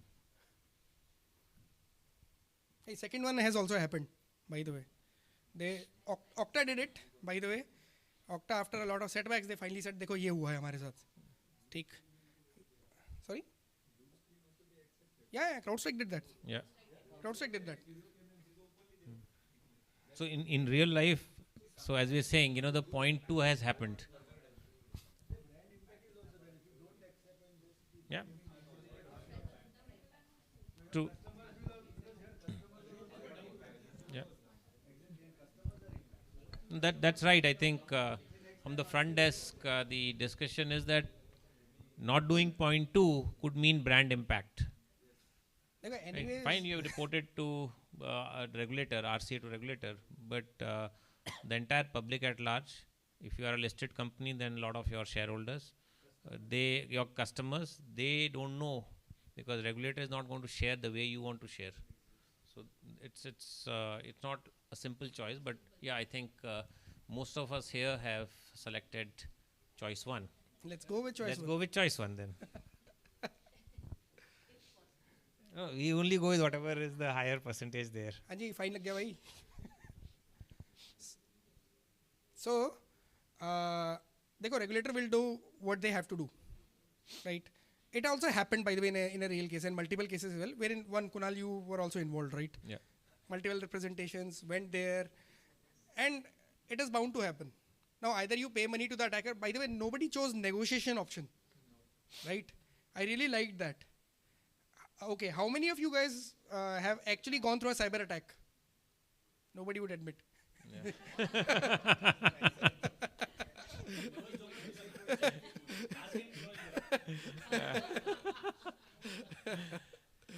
So everybody is alert. That means nobody raised the hand. Good coffee.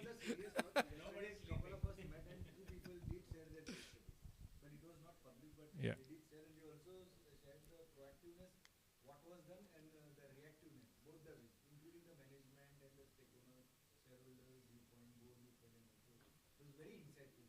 Yeah. So, I wanted to give two thoughts to it. A couple of organizations paid money.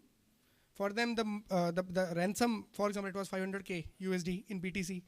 It was not even worth it because the cost of their one project was into millions of dollars. So, उनके लिए वो लग रहा था कि 8% इसको दे दें. So, it was good use case for them, maybe or may not be. Some organizations thought that, okay, it is going to pain them while they pay, but they wanted to get that data back really. I mean, they wish that वो data जाता ही नहीं, example.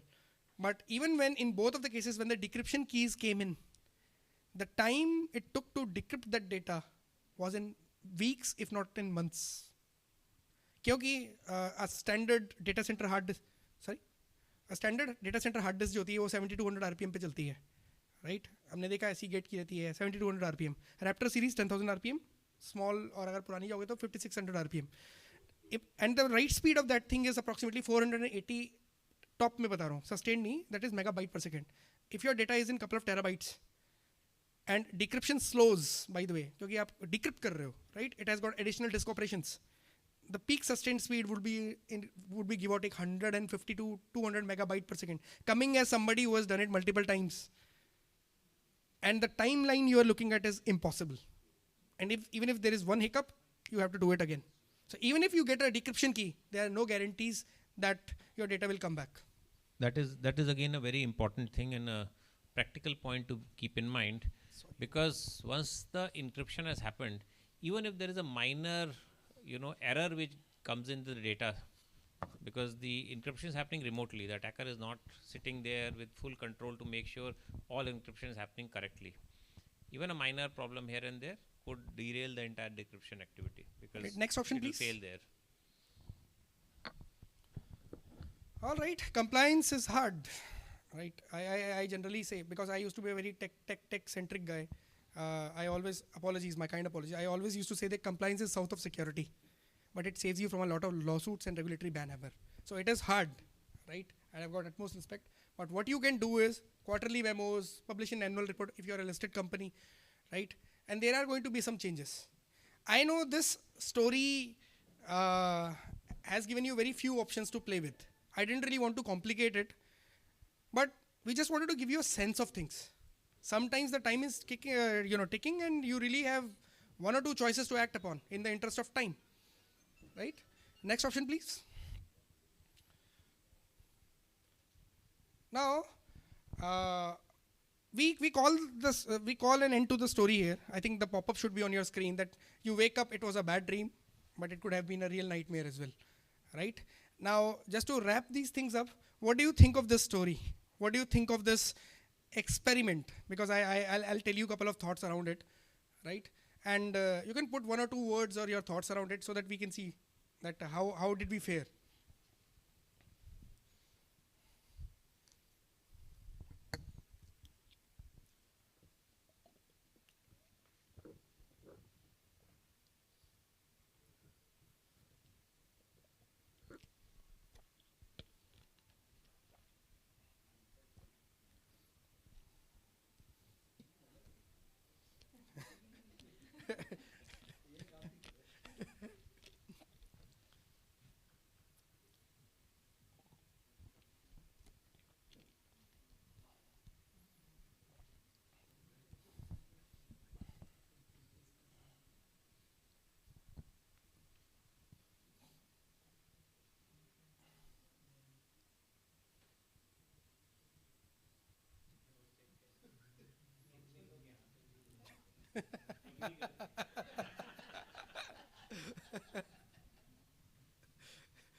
data be important.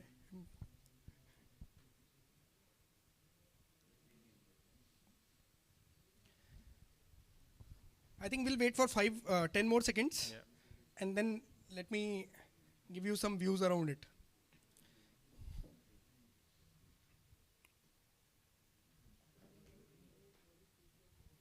Khatarnak. Yeah. Okay, I think. Yeah. So thanks for. So first of all, thank you. I think really encouraging to see such a good feedback, and thank you to the team. Which I'm saying thank you to KPMG team, because just to tell you, some of it was in the kitchen at 4 a.m. today, and final dressing and putting the plate together happened at 4 a.m. So thank you, team. Gentlemen, to these gentlemen. These are the four. We'll call them, but all right. Thank you. Yes, so now what we have done is, so what we thought, we'll create a framework. Now this framework is there. Of course, we will, enhance it. But with this framework, we can run a simulated environment basis what you select. And this was a small one. We can run a 4-hour long, a simulated environment on what is there. And I think one other thing, while Rishabh, I would request you also to come in, and Pratiksha, you all to share your thoughts. In real life, what we have seen many times is that a lot of attention, of course, is given on how technically things will be resurrected. Right? If something goes wrong, how will you build your systems? What is very important to understand that organization also is a kind of a living being and is operating in a larger ecosystem. So lot of pressure points, queries, requirements come from the ecosystem. And that's very important to be aware of, because when it comes to technology, it's at least the technology department and the cybersecurity department which is dealing. When it comes to the larger organization, all the departments have their, way, their comments, board has, top management has. So it becomes quite challenging. So having the organizational response capability is very, very important, so that we can, one can move fast at that point of time. Okay. All right. I wanted to add a couple of things from our collective experience and this experience as well. Look, we went through the story. You chose your own path, and we also learnt a couple of new things. Right. So where do we really go from here? First thing is that Rome was not built in one day, right? And building capability across any aspect, from AI, ML, quantum, if you're interested, it takes time, intent, and resources. It is not a function of let's leverage LLMs or whatever it is. No, you need to really invest time to figure out that, hey, do we really understand it? You really need to define your motivation and intent, that do you really want to take a crack at it? And finally, you really need to have knowledgeable people who can create something out of it, because otherwise you will never be able to judge what kind of data it is going to provide. And then you will be looking at an AI slop that may or may not be useful for you, right? Just one more thing I wanted to say here, and this is my learning over this last more than 2.5 decades, is that another element is that whatever you do, keep in mind that you need to make sure that it remains really good, active for years together. And why it's important is, time, intent, resource. Time and resource are directly having a, if I can say, financial bearing. How many people you can deploy, how much money you will deploy. And it's not 1 year, it's ongoing. So sometimes what I've seen is organizations, when they start, we'll try and make a very, very high capable facility or very high capability at a cost, but then sustaining it over the years becomes a challenge.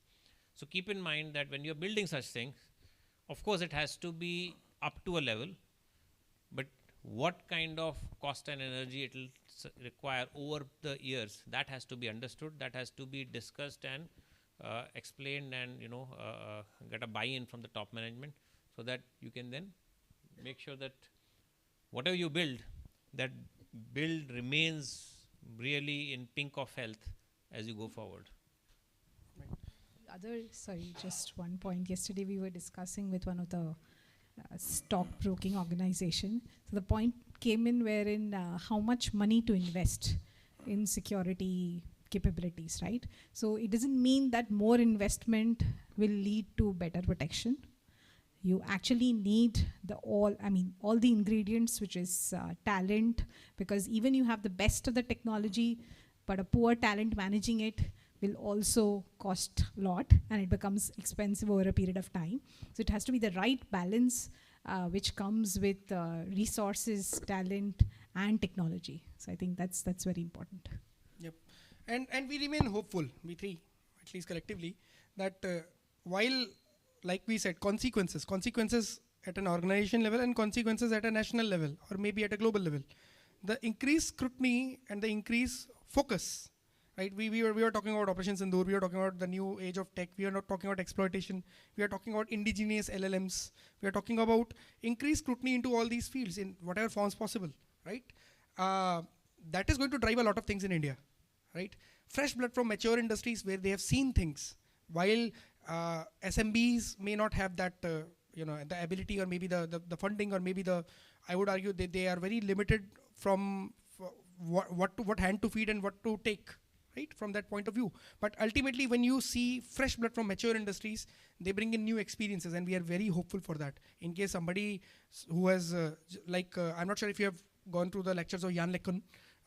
He's the chief AI scientist of Meta, and he frequents IIT Chennai, IIT Madras, sorry, a lot, by the way. The last time he came in India, I was in his presence, and it was a pleasure to meet him. And you know what? Tomorrow, if Jan LeCun joins a startup, then you are looking at a person who is extremely talented, who has joined a very small startup to give new view to the world. And we remain hopeful that there is insane talent that is in the mature industries that will come. Finally, collectively, at least we now understand that there is a new age of risk, and we have to be absolutely prepared for that. And the push from executive leadership is a cherry from the top, right? Do you want to come on that? I think I did say, because sustainability needs push from the top. Otherwise, continuing that investment, resource commitment, at the level which we need to maintain, as I said, pink of health of the response capability will not remain. And as Pratiksha said, that it is not a function of investment. It will become a function of skills.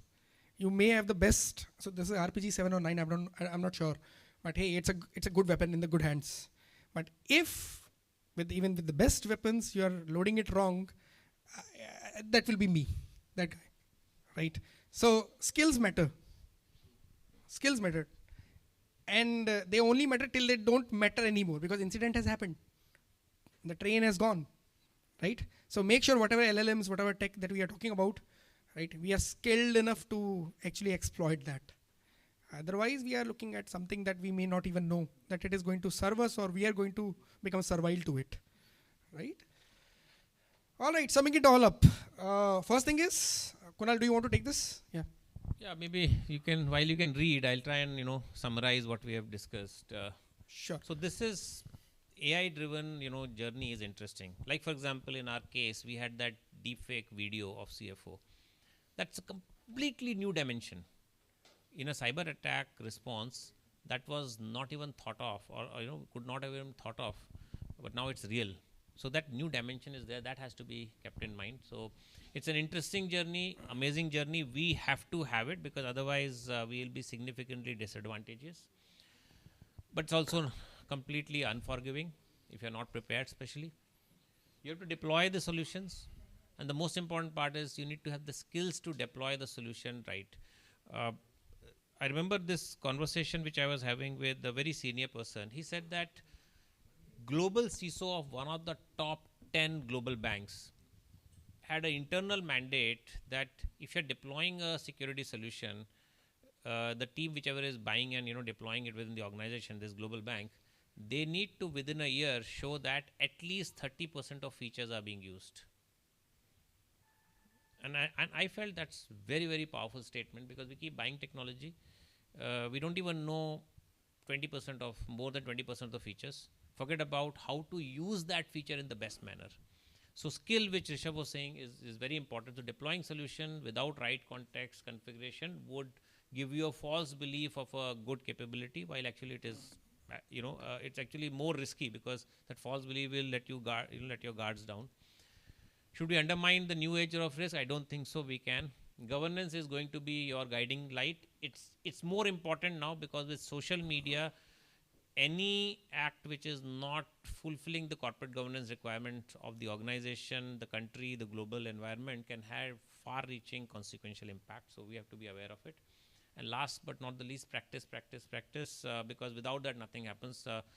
I don't know how many of you are aware, there are umpteen examples. One which happened, I think, last year, a very, very important organization in the capital market space.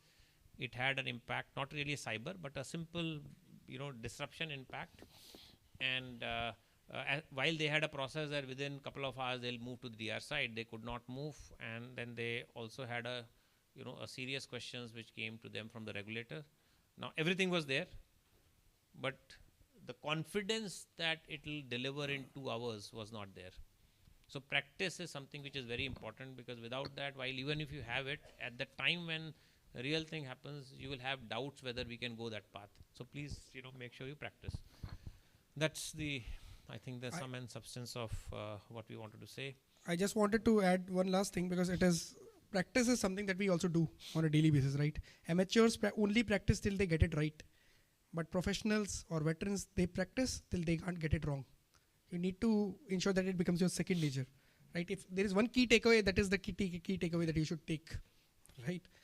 All right, with that, one last thing, Steve Jobs style. Yeah. Over to you. All right, can you identify yourself?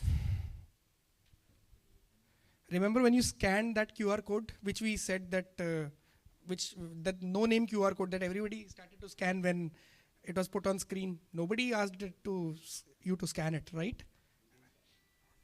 I don't know.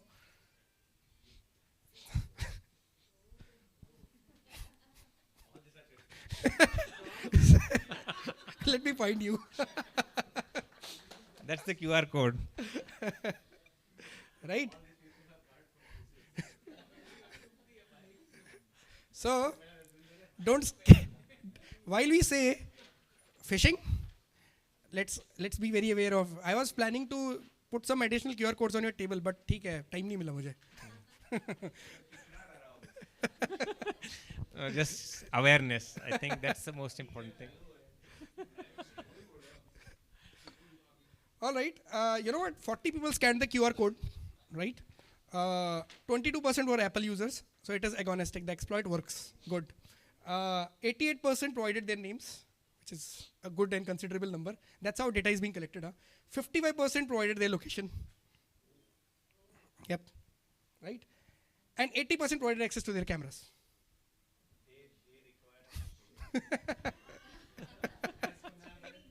Practice. Yeah. There are hampers. Okay, I think this we can.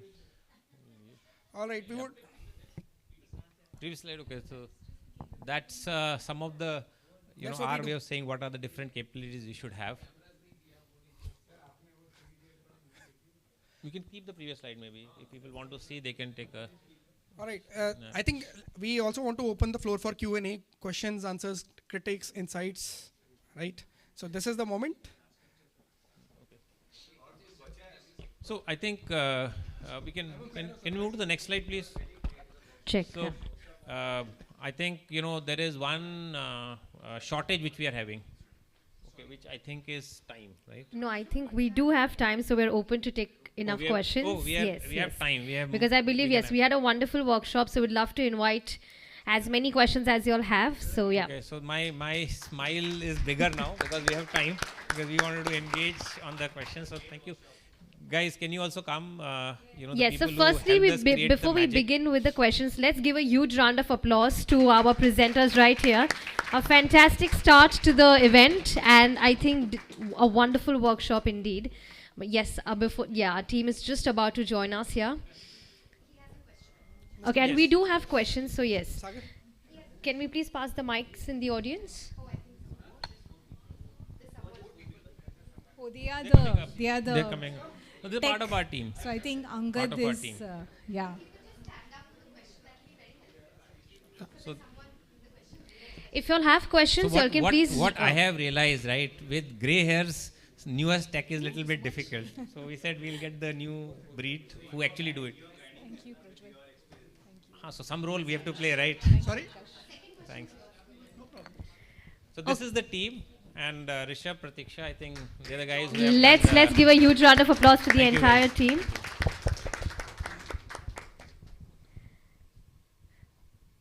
Okay, thank you. So now yes, questions. we are open to take questions. You all can introduce yourself. You all can raise your hand up, and we'll get the mics to you. Yeah.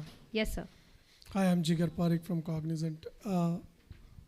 This was a very good, very insightful session and great examples and great insights we get, right? So, yeah, so see, we have seen the demo, we have talked about misidentification of the threats, right? Identification of the attacks, etc., right?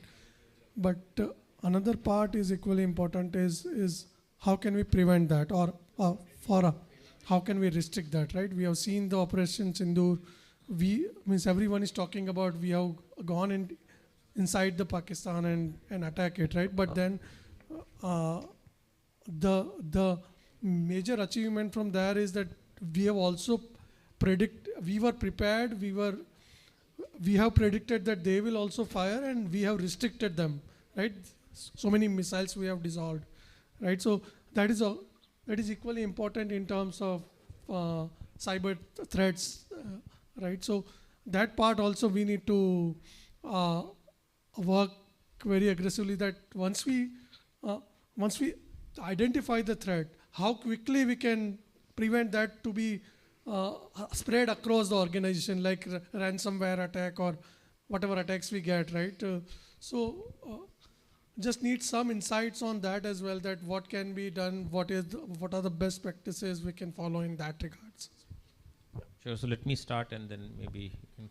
So I think what you're saying is very important about if something does go wrong, how you respond. And so one thing which we say, from our perspective, doing so many investigations, is that it's not about if something will go wrong. Something definitely can go wrong, whether it is small or big, it will go wrong. So which means that you need to have the capability to respond fast. Capability to respond fast, first and foremost, would be to be able to understand what has gone wrong. Right? So you need to have a capability to do what we call, in a simple word, an RCA, or a forensic analysis of what has gone wrong. Now, you can do this completely in-house, or you can have a partnership with some organizations who provide such services, so that in case something goes wrong, you can do it fast. Because RCA, if it starts within a matter of hour, is much more effective than RCA which starts after 1 day or 2 days, because time is of essence. That's number one. Number two is that to do an RCA, you need to have some technology capabilities to be able to do it. So which would mean analyzing logs, analyzing some of the core systems in terms of signs of what has gone wrong, so you can do that. Third thing is, which is the first was, I would say, more of a capability build, right? You do it in-house or with the help of third party. Second was technology which is needed. Third, I would say, is the governance and the regulated environment. Especially if you're a regulated entity, you will be asked to preserve what has gone wrong. Even otherwise, if you have taken a cyber insurance, you will need to preserve what has gone wrong to be able to fully get the benefits. So you need to have capacity to do analysis without touching I would say the basic data set, logs, etc., or those systems where things have gone wrong. So these are three things which are important. So readiness internally or with the external party, tools and technologies to be able to do that, and ability to respond to the regulatory environment, including the core point saying you will not touch the systems, because if you're in financial services industry, the regulator will say, please do not touch the core system, because unless and until you do a full forensic analysis and have submitted the report, you will need to maintain that system. So that's what I wanted to say. Rishabh, you want to add more? Or Pratiksha, you want to add more? one last thing. I mean, the extension to what Kunal said is practice. So there is something called as cyber drills. So keep on practicing from a cyber drill perspective. So you are at least your mindset, your thought process, and your the way that you're going to respond is known. So I think that's that. I know, as he said, it's inevitable. Security risk is always there. So it's just that we know how to prepare and then respond. I would like to build upon your example. In fact, two examples. 71 की war हुई थी. Has anybody read about? Or Kargil war, right? Both. चलो Kargil का example लेते हैं because I'm a history buff, right?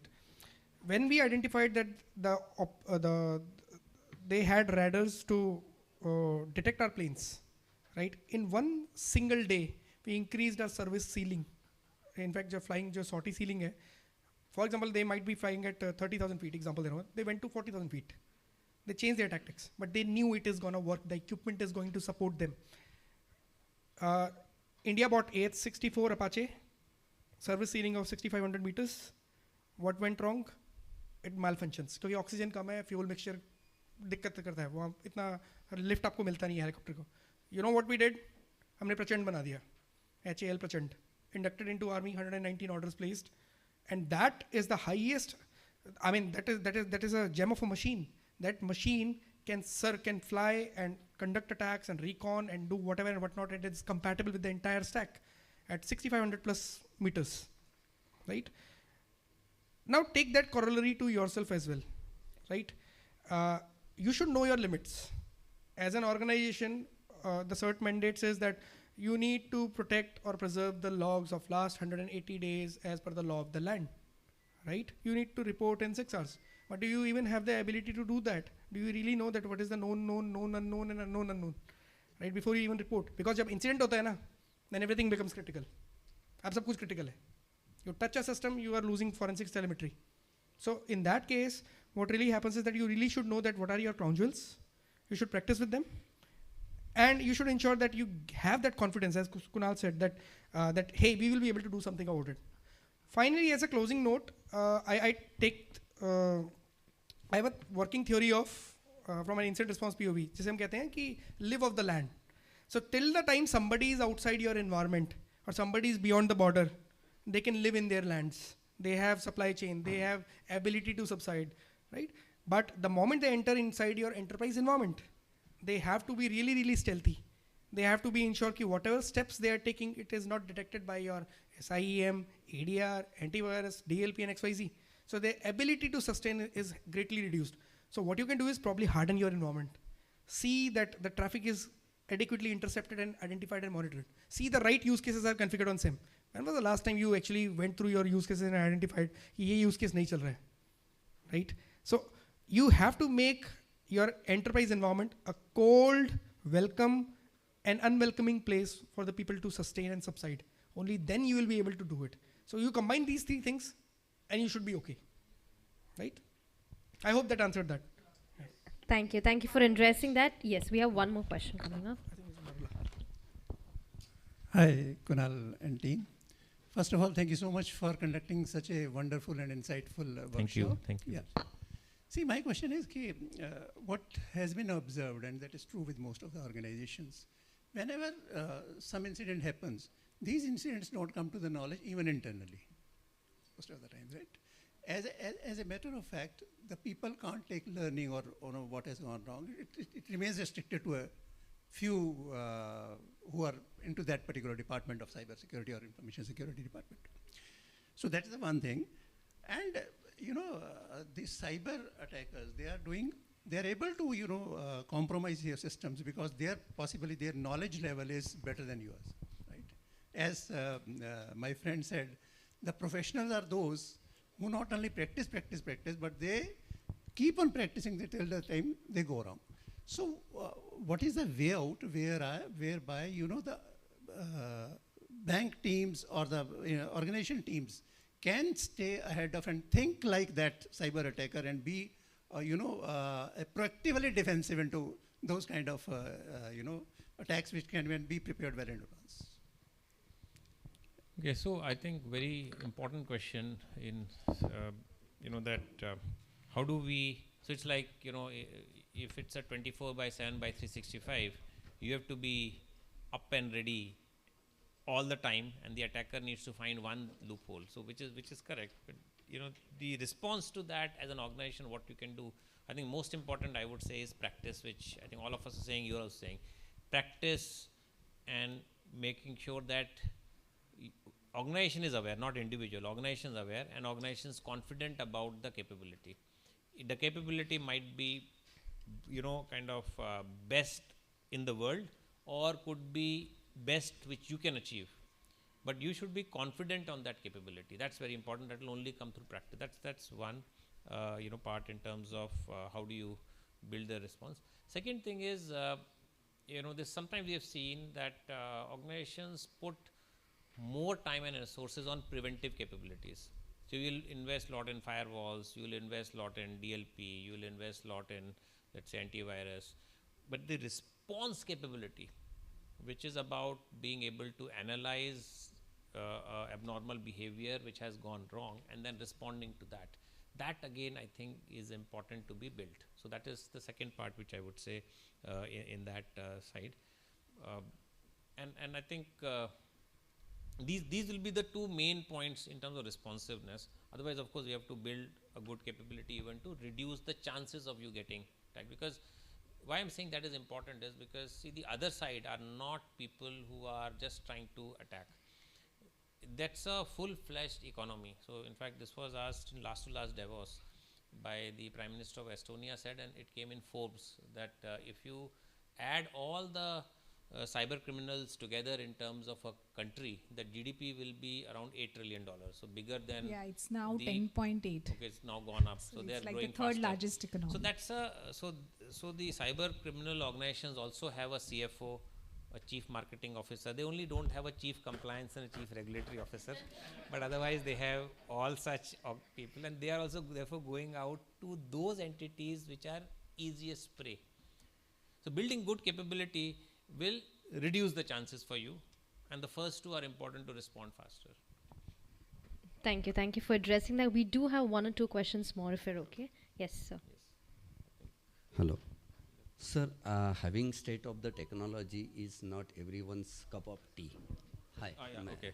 Yes. So, I repeat my question. So, having a state of the art technology is not everyone's cup of tea, correct? So, what are the compensatory controls available to manage these emerging threats? So, see, when you say having a state-of-the-art technology is not in everybody's capability, there are two components of it, right?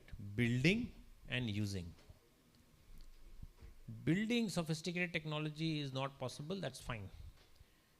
Using it, it's very important, and that again you can do completely on your own or take help of somebody else. Like, for example, you might be leveraging some third-party organizations, consulting organizations, who will help you in configuring, let's say, a firewall in a very good manner, or a SOC or a SIM in a very good manner. So is your capability implemented in a very good manner? Is something which is very important. So configuration, use case implementation, that's very important. And sometimes I would say it is more important to have, let's say, a good technology implemented in a brilliant manner than a brilliant technology implemented in an average manner. And why I'm saying this is that while we are seeing cyber attacks, a number of cyber attacks are because some obvious misses are there through which the perpetrator is able to gain entry. So yes, it's difficult, but then build technologies, maybe leverage some. There are lots of service, the service organizations, product organizations have come up with various models where you can procure. But then look at, even if you procure limited, look at how do you implement that really well. I hope it answers your question.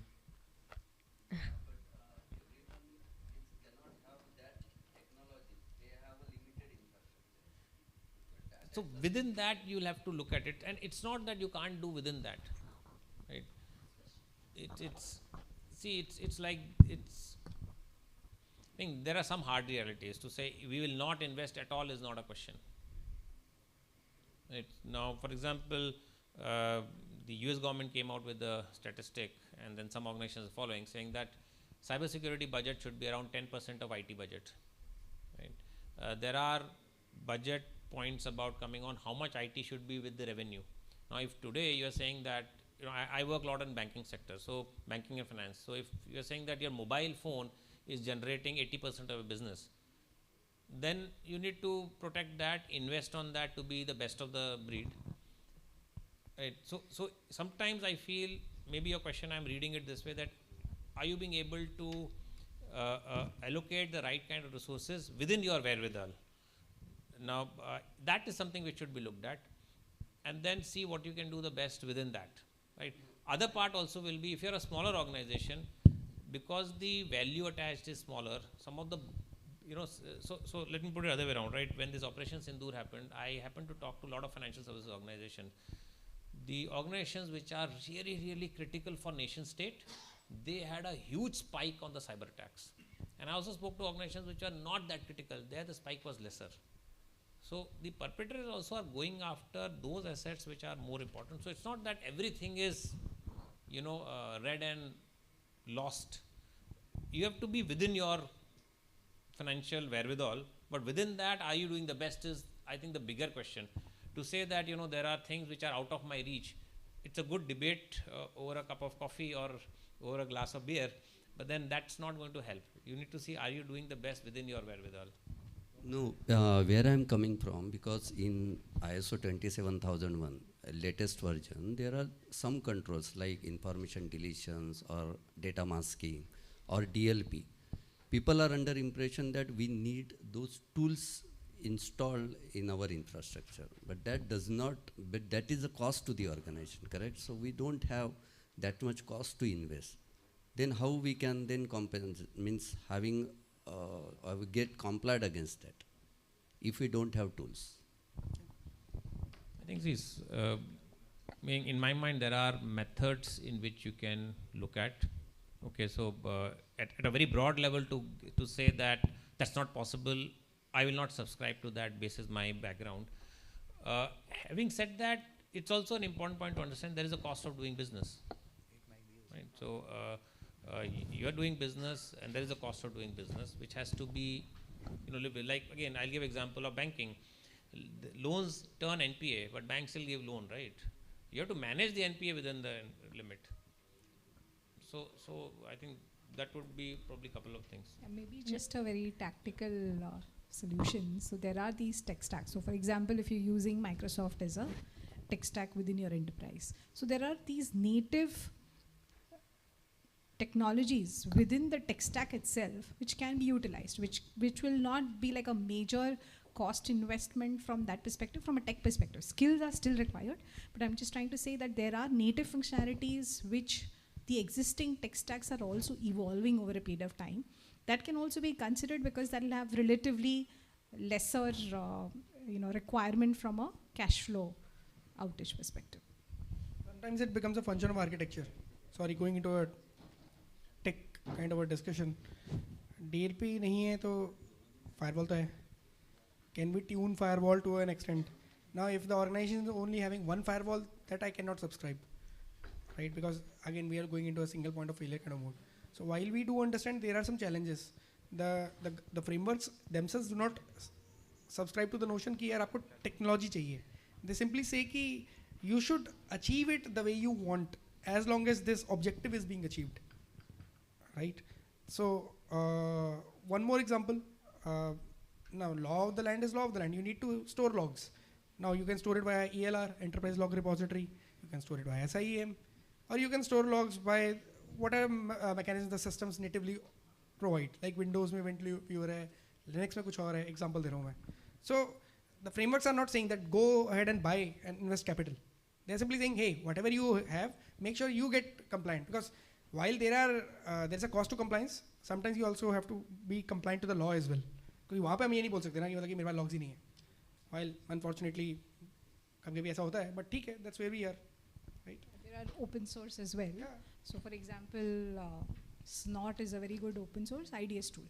That can be configured from an SIM perspective also. So it's like a detection tool. So there are various methods which, for a budget constraint or where you feel that, it is really not a investment which is required, a lot of other possibilities are also there. A very well-known bank wherein I was on ground 7 years back. At that point in time, they didn't really had a SIEM. The concept of SIEM was not, ठीक है, Nostro accounts को manage कर रहे हैं, Swift की firewall लगा रखी है, ठीक है, you got net screens of the world, लेकिन SIEM नहीं है, ठीक है. So they were experimenting with Alien Vault को OTX आता था पहले, अब तो AT&T ने खरीद लिया है, it is level blue. तो Alien Vault का SIEM they used it for 4 years. It went well, and it was open source. So आपको वो देखना पड़ेगा कि मतलब कि देखो ultimately it becomes a function of time, intent and resources. Time कितना है, करना है या नहीं है, और resources कौन से हैं. अब resources can be effort, development or maintenance effort, or effort can be, or resources from a point, cost point of view as well. I think it is doable. I do understand that there are some hard challenges, but to the extent possible. Right? Your mileage may vary. I think there was a question from the back. Yes, we will take that as the last question in the interest of time. Yes, sir. Yes, I don't have any questions. Myself, JP Shah.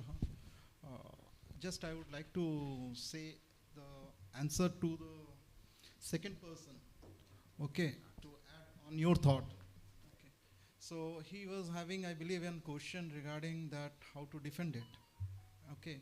So the question for that defending is that sometimes when the application has to be land on the go live, so I will suggest that you might have a challenges that knowledge and consistencies.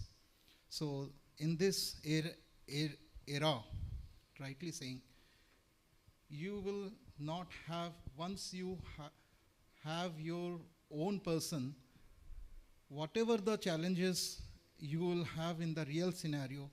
Today you have Nginx 1.28, which is getting cover up within next 2 months down the line, H2 starts. It will be having 1.30. Okay, how to exercise? People of your in-house persons might get explore with your CV tools and other explorers. Okay, but here I will say here, the right thing is that when you want to have total protections, to have what the madam had said is that cyber drill, 1 point. Okay, and the second point is yours that hire a private hackers and with a TPA, third party agreement. So when you hire them, you will find the tools which they use and the knowledge they use are quite match. You can have an exponential, remarkable achievement on these areas. So private hackers, when you hire them, you can understand that what are the close gaps or open gaps, what are having your open source challenges in your honeypots, in your DLP, what you have said, and endpoint threats. So once the people who are working in your company, they are very much limited to the day-to-day operations. And what the outer world is trying to attack here, so that is one of the biggest challenges. So the outer world, you have to take person from outer world within stipulated time, with an agreement, and then it can be mitigated. Thank you. Thank you. All right, so ladies and gentlemen, can we have a huge round of applause one more time for our presenters right there?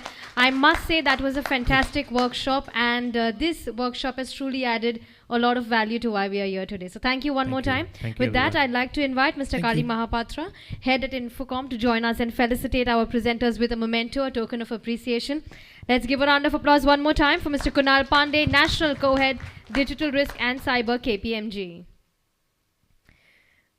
We'd also like to thank Mr. Rishabh Dangwal, Director, Cybersecurity, KPMG. And of course, also thanking Ms. Pratiksha Doshi, Director, Cybersecurity, KPMG.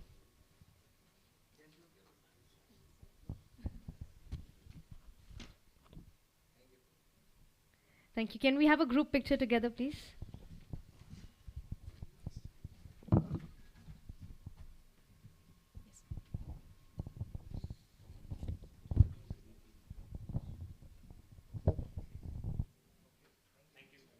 Thank you. Thank you so much for joining us here, and that was a fantastic workshop. Thank you. And with that, ladies and gentlemen, we now head for a lunch break, but urge you all to join us back sharp at 2 p.m. because we have a power-packed day which is curated for all of you. Right, starting from our opening keynote that will talk about navigating tomorrow, building a future-forward business through innovation. And post that, we have a gamut of sessions, panel discussions curated for all of you. So request you all to join us back sharp at 2 p.m. Till then, please have a very good time. Thank you.